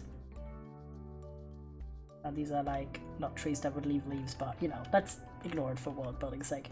And then also these leaves. And I'll add some additional little leaves. Then a big pile of leaves! Ah, look at this. So we'll have some piles of leaves around. There we go. And then the best thing is the lavender. I'm such a fan. Look at it! Peepa wow! Big lavender in the house. Let's have some little lavender areas. Because we can. Yump. There's like 4 new items for the outdoors. Love to see it. And we have some rainbow bunting. Let's make a matching... My mom likes lavender. I love lavender. Lavender is actually quite lovely for preventing fabric like moths to eat your clothes. I don't know what they're called in English, but so many options. So we'll have a little bunting moment. Let's actually get the walls up. I want to have some bunting in the living room, so have like a little line over here. We have that, and then we have, look at this! The cutest little doormat. So we are going to replace our doormat here really quickly with obviously a gay one. Ta-da! Gay doormat. And then there's a little one with hearts also. Balloons for the walls. That's cute for like little party decoration. Gauge, yippee, yippee. And then look, there's even like the little lavender decoration to put in your shelves. Or on the table, which we're gonna do over here. So cute. And then some little posters as well, living by the planet's masculine. Then there's a feminine one, and then there's a trans one! Yippee! Surely we add trans indoctrination. No, I'm kidding. Where's Minnie's room? Minnie is canonically a little bit non-cis. So we'll give them this poster, Transy B. There you go. I mean, they are they them pronoun user. No, insane. And there's some balloons as well. But these are more for like the parties. There's also a rainbow resistance poster. We're gonna have that on this wall here. That's a little load of lavender. I think this is for... Can you put this on like a little table or something? Yeah, you can put this on a table. We're gonna put this on Minnie's table. And then penguins in love! Look how cute! Adorable. Is there any walls down here that we can put this on? Yeah, we're gonna have this in the living room. I love that there's a lot of decorative items because you can never have too many of those. Let's look around. Anything else popping out at us? I think it was mostly decorative items if I remember. There we go. There should be all the new items. There we go. We got it. Very cute. And my favorite one is like the little doormats. But there's also new clothes. So Liam, our fashionable gay, go over and get your new outfit options on the go. I'm gonna give you another outfit here. There we go. There's a little crop top you can wear. Very cute. There's a rainbow shirt with varyingly bold little rainbows. And there's also a hoodie as well, which I think is quite cute. Look, got to go now. Bye. Love just. See you later, maybe. I'll do like a little pastel moment, maybe. Oh, alternative. I kind of want to give him, because he's always in green, I want to give him a little green crop top. There's also makeup now, by the way, which is hype. And then we have some little tight shorts or a little skirt. So we're going to give him a little skirt in the same sort of color scheme as his secondary outfit here, but just swapped. And then get some little sneakers in. Head accessories, none. Face accessories, makeup! So yeah, you can have some... Because obviously Tiny Life has very little capacity for size. It's a little big, but you can have some little face makeup.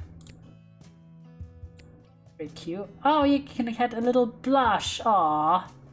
Look at that. Very cute. I'll give him a little blush makeup because I think it's cute. No necklace, no gloves.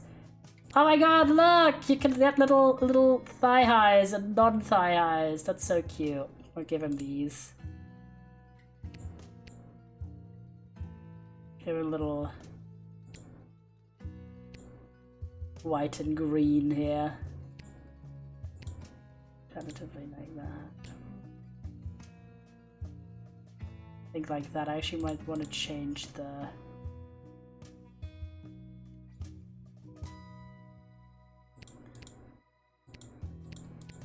do you want to have it to be full length like this? That's cute. It's gonna be a casual look, very cute. And then I want to have a little look for the kids. If there's anything new. Oh yeah, they have the Pride versions here too. So we'll give Minnie a little cute Pride t-shirt as well.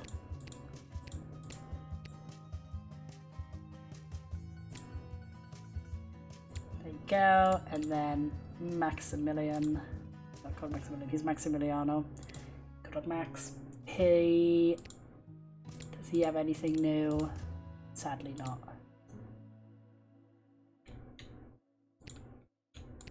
There we go. Done. Oh, he looks so cute. People are cute with a little blush.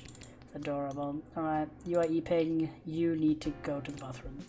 If you don't know, it's been a while since we've done any Tiny Life on the channel, so little updates. We are playing as Yelium. There's also no social directors, we're going to explore these as well, of course. Who is a principal. He's trying to be a friend of everyone. He's been really trying to grind out some socials. Then we have his husband and everything but name. No, but there's no marriage in this game yet. But my boyfriend slash husband in the game, Liam, who was previously a barista, is now a retail worker, chain owner. He's just the goat. And actually the king at fulfilling.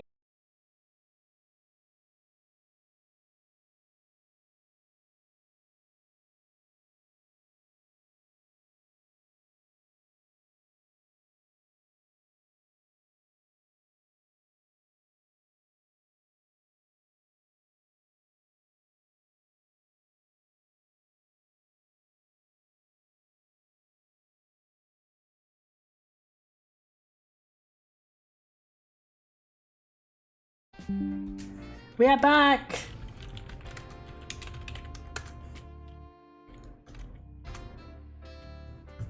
Chatters! Super cute. One in chat if you can hear this.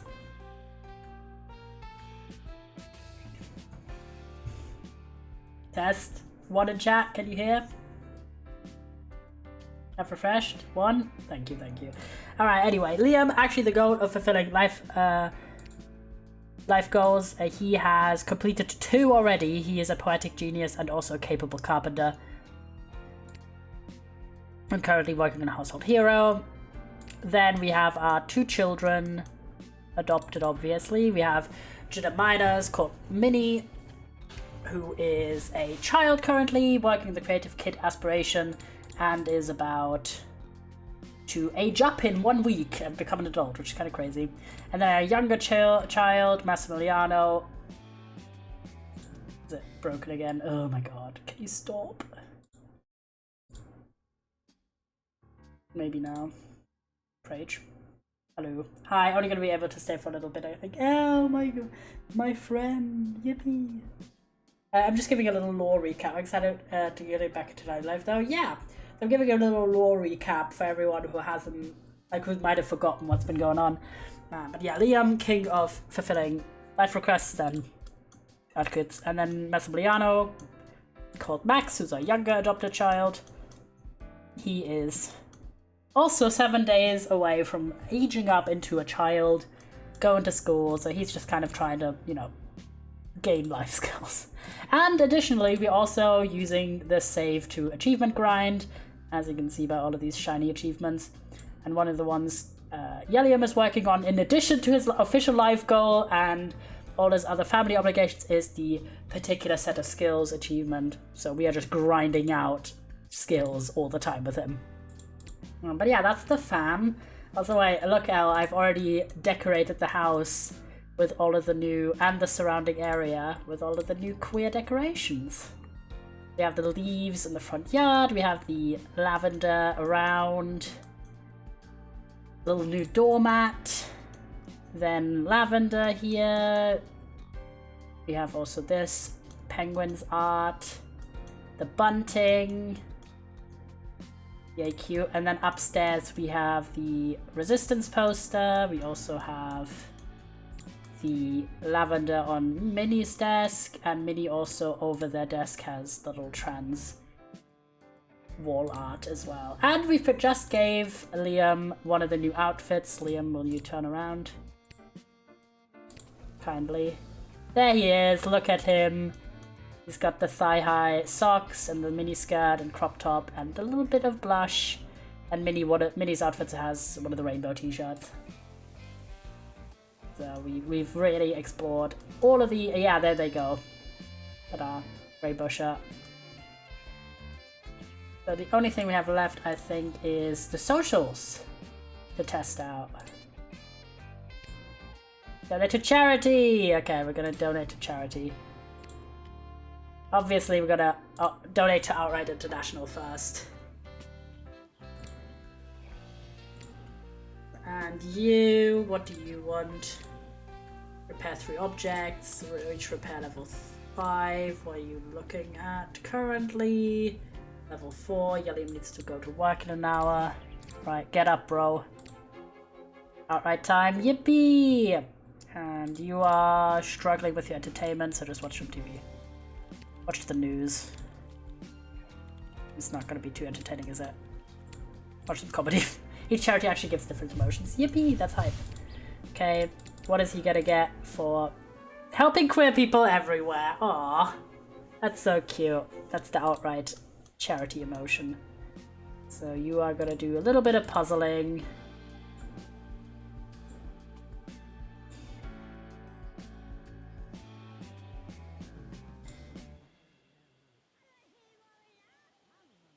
Go. Hopefully this will still be fine. Like, Outright is creative, I think, because it's like being inspired by pride. Health Foundation one is energetic, because it's like healthcare makes you feel strong. Nice! Test all of them out. Okay, Minnie has to go to school, and Liam has to go. So, you go to work, bro. You are late. Liam, you're actually gonna take a vacation day to stay home with Max. And Minnie... color in a little bit. Do you have any needs you need to meet? Oh my god, you are dying socially. You just took the day off.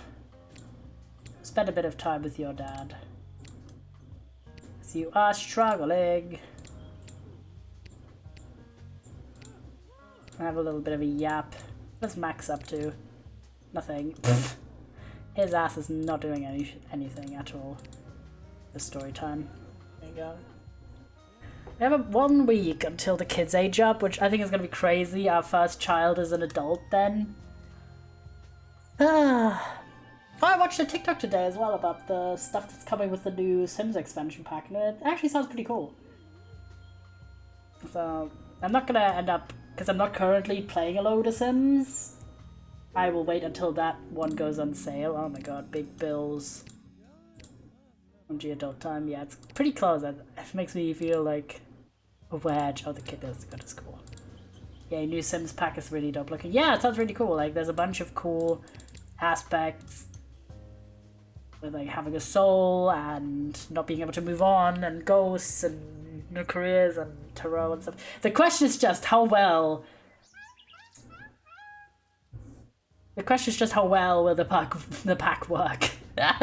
Which is another reason why I'm not like running to buy it immediately, because I feel like in the modern day, even packs that people get really excited for, like the chance is high. People that said it's good. Even like from a bug perspective, I don't even mean from like a gameplay perspective, I just mean from does it work. Minnie, are you going to school? Okay, you are gonna give... Max said she was also very stable. Well, fair enough, but at the same time, it's like I'm not in my Sims phase at the moment. I've got too many other games, so I'm gonna wait until it goes on sale and just live vicariously through other people buying it.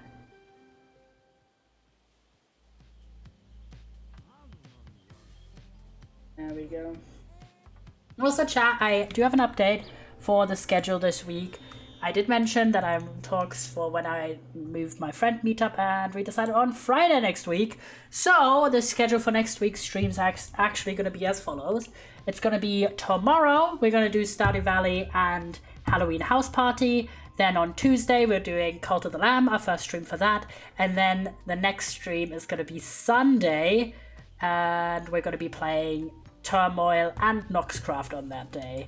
Because obviously Wednesday and Thursday is work, Friday I'm meeting with my friend, and Saturday I'm going to my parents' Halloween party. So, busy days. Forgot that this kid has their own apartment. Kind of. Yeah, we decided that once Minnie becomes an adult, we're actually going to transform this entire upper floor to be Minnie's, basically, apartment. And move Max into Minnie's room. That was our plan. Put down here.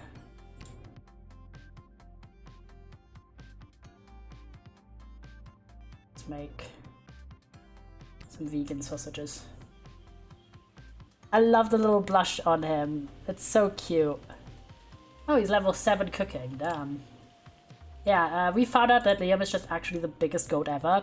He's so good at increasing skills and finishing life goals, and Liam is just like trudging along. Alright, grab yourself a serving. Are you hungry? Not too much. Put in the fridge. I'm so happy you like the blush. I wasn't sure about it. I think the blush turned out so cute. I think it's also a lot, like with the placement on the face, it's like it doesn't interfere too much with the eyes. I thought for like specifically Liam, because he has green eyes, when I put on the rainbow pride flag, it like blended in with the eyes too much. For him particularly, I didn't try on Liam, who has darker eyes, but I think if the color that is in that flag design, it blends a bit much, but the blush's position works like just kiss. I already know that like it's just Tiny Life is on this scale, so certain things are just a little bit like you just got to work with what you got, right? And the flags are definitely meant to be like an out there party outfit, not every day. Yeah, of course. Like this is kind of like his out there outfit because I mean he's just wearing it all the time, but this is like his like party look with the crop top and everything. But I love the blush on him. I honestly want to give him the blush like all the time because I just think it's so cute. And it differentiates them a bit more visually. So let me actually do that. Everyone's getting weekly holidays. Yippee! I was like, yeah, so busy week socially for yours truly. Yeah, because look, the little, and I gave him the little guys. As I can show you on this here. Because look. Like it makes it look like he has a third eye. I love the blush. There you go. I want to just give him that blush for every outfit because I think it's so cute. Was that the color I chose? Or was it this one? I think it's this one. I don't know, it's just his vibe, okay? There you go. So I'm just gonna have him wear blush every time. Yippee! So cute. Okay, you need to do a little bit of stuff. And then you put down your plate. I'm so hyped for when we no longer have babies in the house. Pick up. Because then Max can go to school, make his own friends, make his own life happen.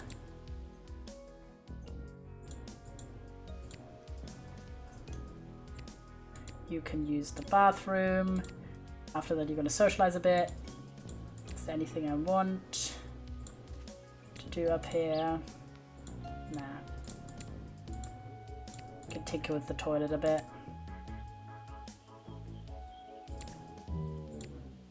Clean that. Let's just have the bidet upgrade. Nice.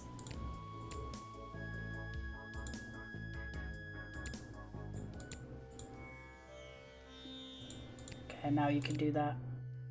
Already update. Yeah, I forgot. Any other updates? upgrades, I mean, we can do.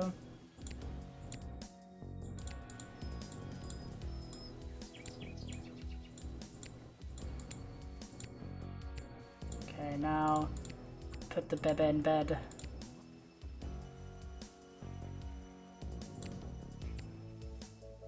I want you to... Why are you so dirty? Oh my god. Okay. Bathe the baby again. Oh. Yeah, that was a bit weird. Bro was just teleported outside of the wall. Okay, fair enough. There you go, give him another bath. Minnie, you are actually dying. Why were you wearing like your fancy outfit to school? What's going on? I did not see. Feel free to share a clip later though. I'll see if maybe it will replicate it in a bit. It was basically... I'll try to... Wait. What's the... Create a clip. I'm clipping it right now. There you go. This should... I don't know if it's exactly this, but this should be the clip. Around this. Like, he was basically standing outside of this window here. By the way, this gives you like a rough timestamp, so you can scroll back a little bit before then, in case that's more helpful. I'm gonna have you have some leftovers, and then watch a few cartoons after school. Why are you embarrassed? Forgot to do homework. Oh my god, Minnie. That's on you. TBH. You can eat. And you can have a shower. Skill level's too low, damn.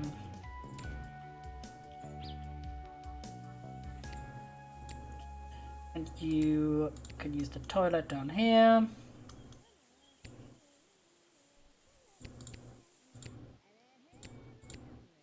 Do a bunch of cleanup stuff, you're chilling. Then do your homework. So you need play toys for 2 hours. And cook another small meal. Alright, we can do that. Cook a small meal and then play with some toys. You're doing nothing.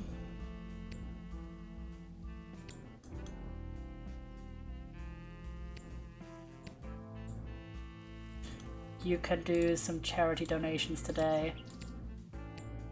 Help the healthless! The clip doesn't show the teleportation. Well, it's like, I just remembered to do it like afterwards, so it's probably like shortly after. So, you just go there and then there's like a little spot if you're on computer, you can click like, take to place in VOD or something, and then you just scroll forward a bit.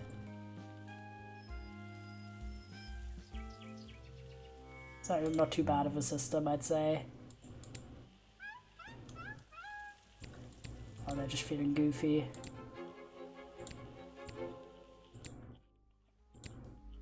A little bit of socializing. See, aha, some more jokes. Tell a grammatical joke. Joke about hair color.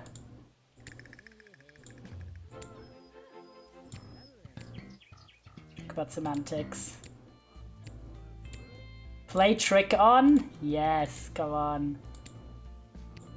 Bit of silly time. Talk about funny city name. Okay, Minnie.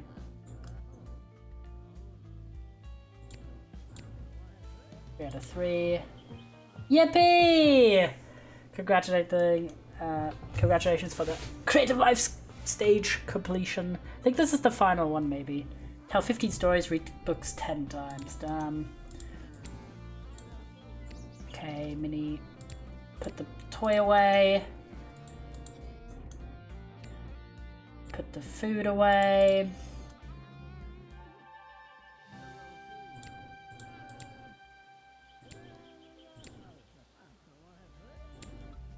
Aw, compliment name.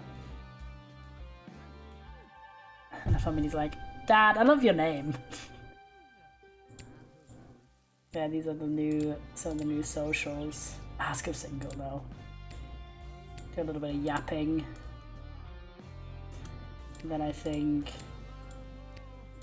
the bathroom and spend time reading. Study for school and then read. Max is eeping.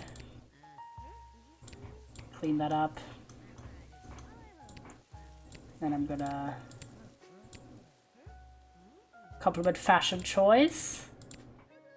Chat about pronouns. The pronounces, oh my god. Ain't no way pronounce. And show pride. Pronounce. Like, man, your pronouns are really nice.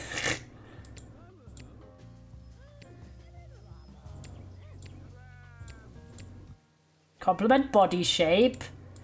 And then there's also playfully point out physical detail.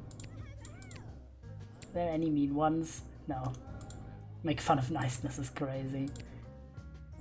Alright, have these two yap a bit more, then you do this. Clean everything. Minnie, how are you doing? Read books 10 times. Does that count as 1? Oh, you were studying for school. Right. And then the other thing was tell 15 stories. Okay. You need to eat desperately. And Liam is going to take care of the baby. The baby is feeling awful.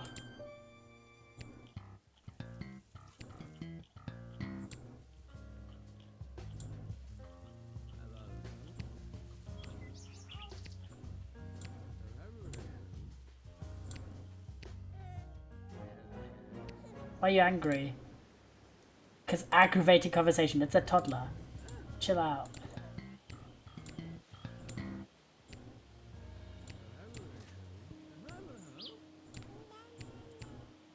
Tell dad joke. Aw, that's cute.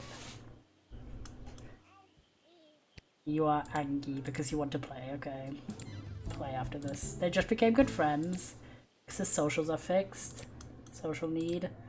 You go eep. You go eep. Minnie, you are gonna clean this up. Grab yourself some food.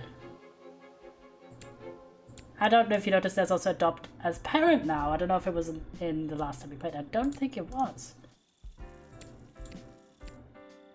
Let me see.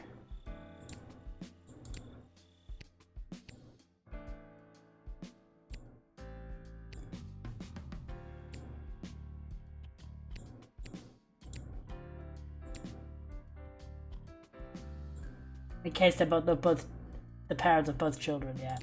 I think they are already. That's what I'm looking for. Yeah, it's my child. It's also my child. Yeah, I think they're both already the children. Yeah, I think you cheated back when it's not possible through gameplay, but now it is. Yippee! That is cute. I love that.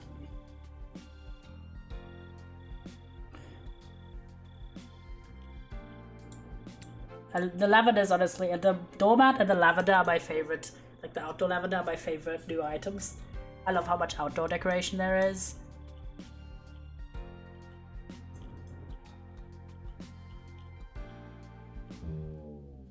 Ah, because you hate the meal, okay. Get good, I guess. That's the matching. Okay, you're gonna clean that up. Repair 3 objects. Clean the... Oh my god, why are the sinks dirty? Tinker with the shower after that.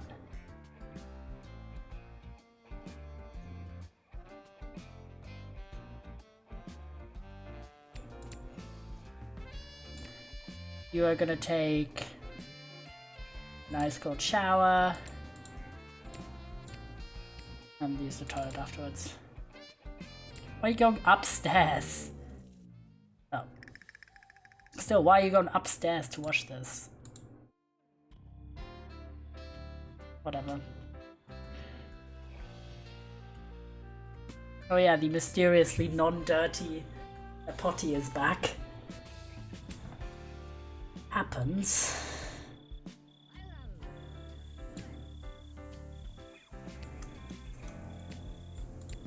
Take a shower.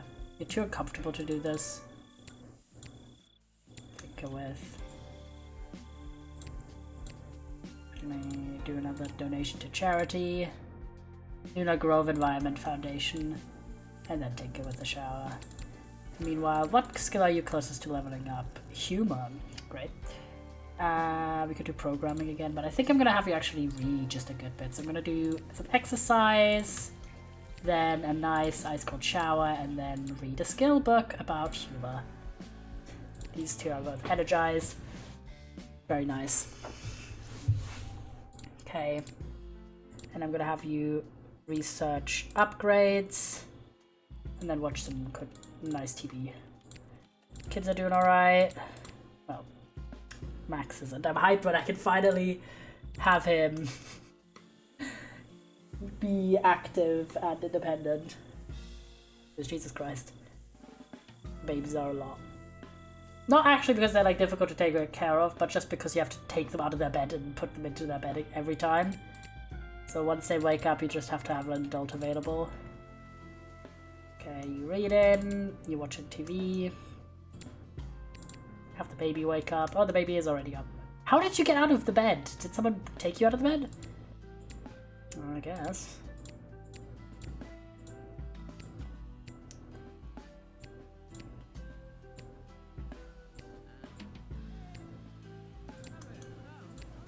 Potty train the baby, have a bath, and then take items out, the sausages.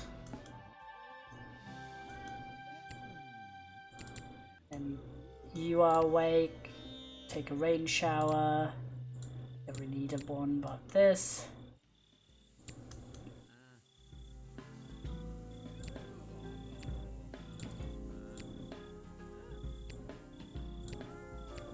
Just tell some stories.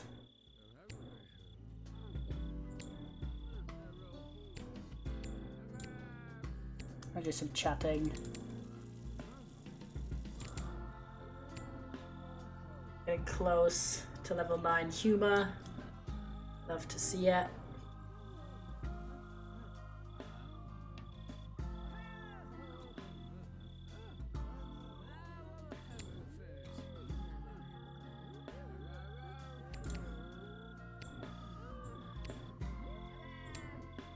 There we go. Nice. Thank you, James. Appreciate it. Is that the correct clip?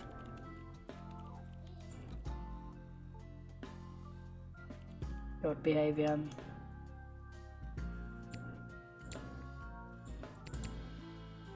Thank you, yeah. Oh, that's the... what happened. I'm not really listening since I'm busy on the side, sorry. Oh, is that the bug report clip? Yes. The one James just sent is the correct one. Oh, thanks. There you go. James the goat, I made a note. Yeah, it was very funny. I'm just gonna go all in into funny interactions.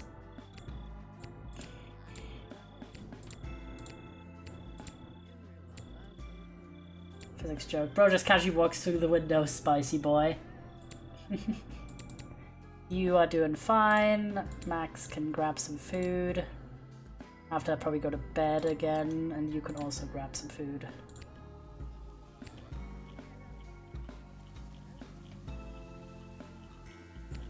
And use the bathroom. Put that in the fridge, clean this up.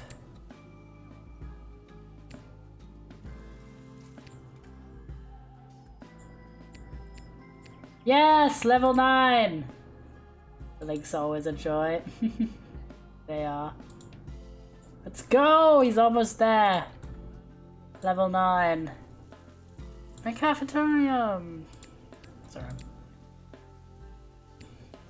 Okay, actually clean up and then grab some leftovers.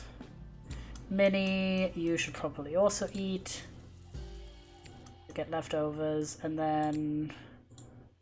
Did you want... Oh, read books 10 times. Okay. You get your repair skills up, so do some tinkering. And wait, actually, first Put the baby in the crib. So he can sleep. Baby in sleep position. Now you tinker. It's Saturday. I mean, Liam has to go to work, but I think everyone else doesn't. What are you doing? Grab some leftovers. Right, Minnie, you are leisuring, just doing some reading. You are uncomfortable because your surroundings are ugly. Well, make it better then. That's on you. Oh yeah, the potty is, I think, broken again.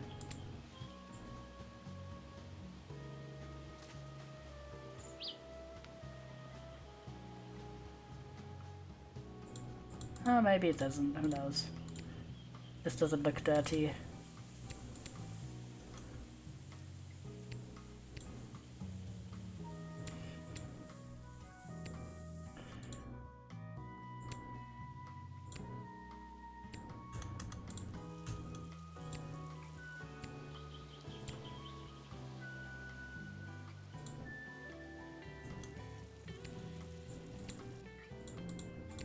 Oh, you need to go to work. Sorry.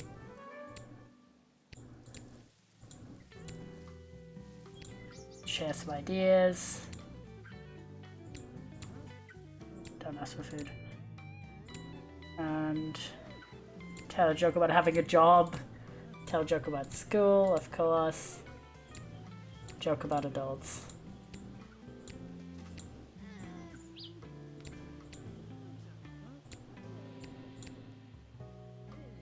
Nicht an.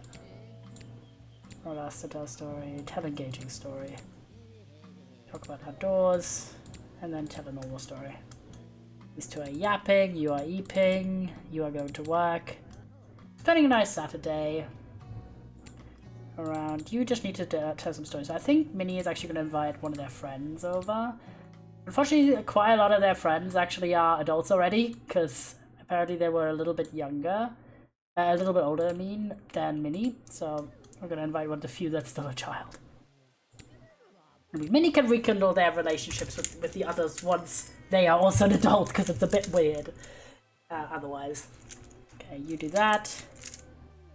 And you... How about you read a skill book about repair? Also, I fixed the mailbox. The fact that doesn't change the side based on the camera rotation. Oh, nice. I didn't even notice, but it looks good.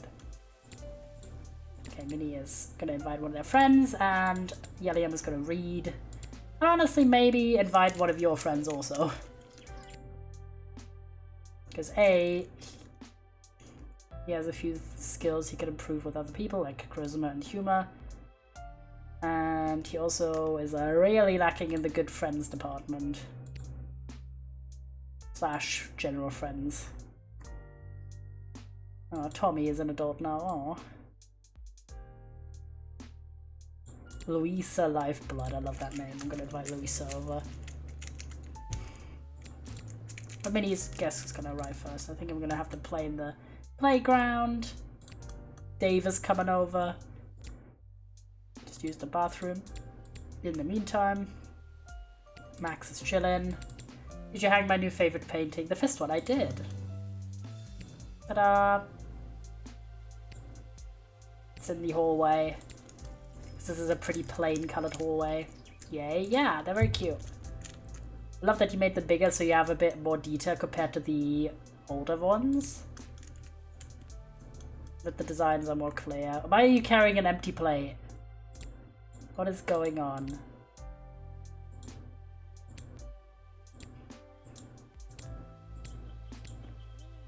Brother.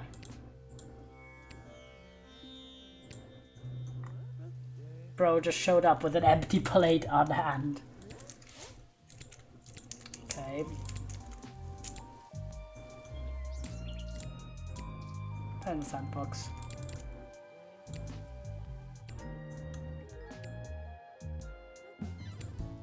We just became good friends. Nice. It's the toilet. Louisa's currently out of town. No! Who else do we have? Bart McEnder. Oh, Becky! Are we not friends with Becky anymore? I thought we were buddies. Has it been so long? Our friendship died? Currently at work. Oh. No one has time for us. Feels weak, man.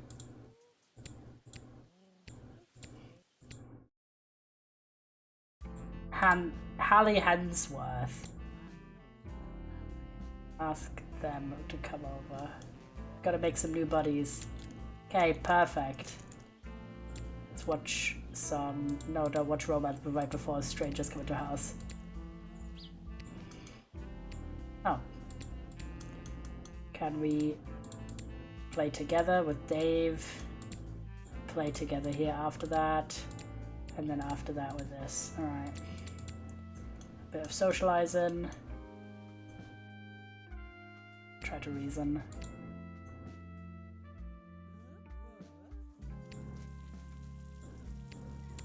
Are you mad? How about aggravating conversation? My god. You are too sad to do this? You're not even sad!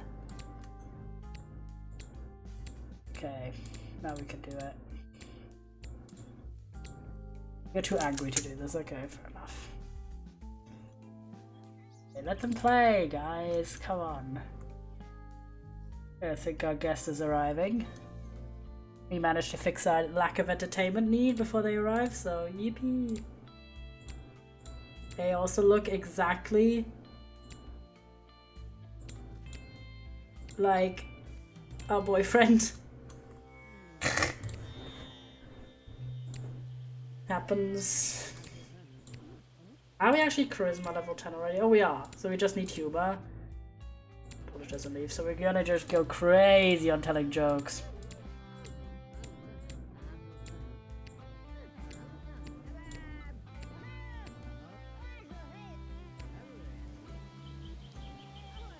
Are you just putting the car on the table? Thanks, man. Appreciate it.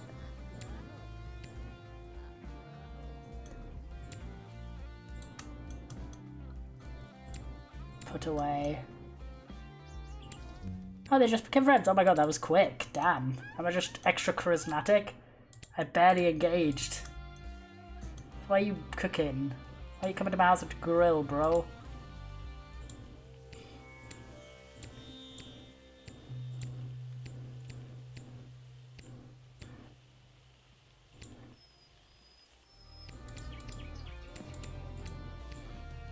We need good friends as well, so we need to get everyone to good friend level.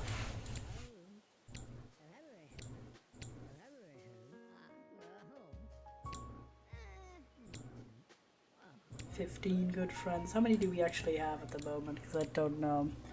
Okay, we have 1, 2, 3, 4, 5, 6, 7, 8, 9. Wait, just counted. 1, 2, 3, 4, 5, 6, 7, 8, 9, 10. 10. Okay, we only need 5. That's not too bad, actually. We already have 2 other friends. If we can make it to good friends, then we're on a 3rd one. So we need 2 further new friends that we need to convert into good friends. Okay, you are dying.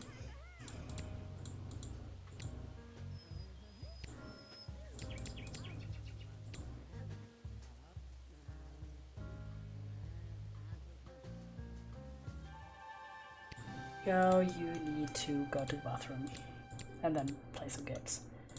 You are gonna take a ice cold shower and then spend some more time yapping with the clone of your boyfriend. Compare muscle size. Okay, that's based. Then also talk about computer specs. Ask about personality. So we have talk about gaming rig. Options. Best spots in the city. Yippee! Royalties. And Liam's coming home from work.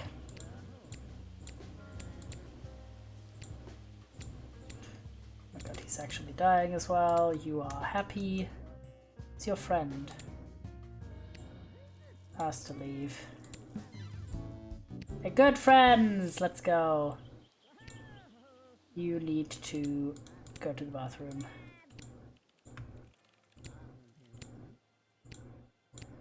Comedy time, and you are angrily playing with your toys. Play with your younger brother. You are yapping, ask to leave.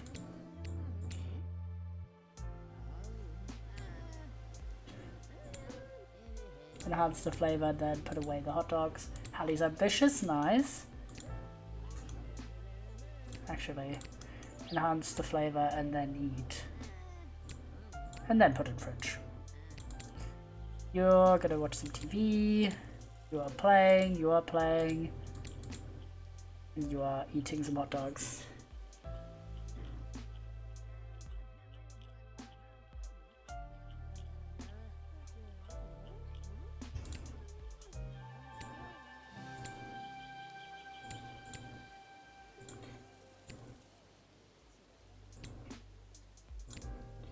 Put in fridge.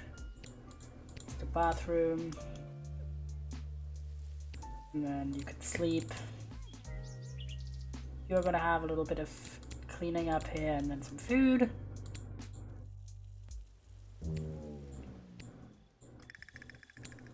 Oh, you're comfortable. Because you're very tired.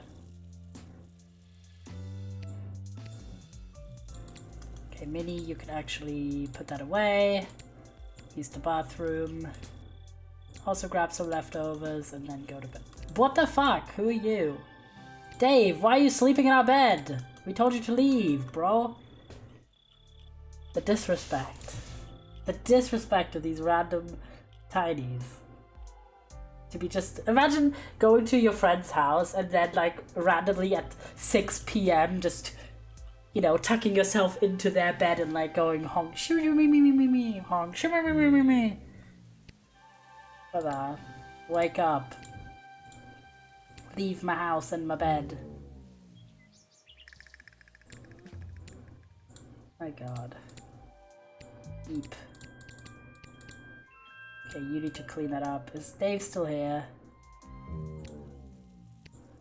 Yes, Jesus Christ. Leave the house, brother. It's been enough.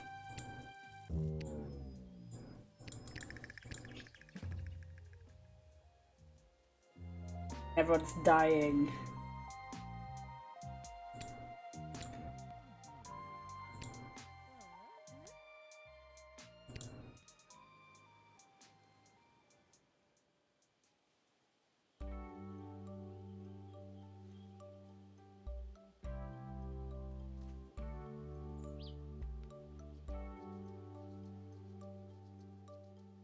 There we go. Everyone eeping. Eep time. Right, we still have 6 days until the children grow up. One age stage.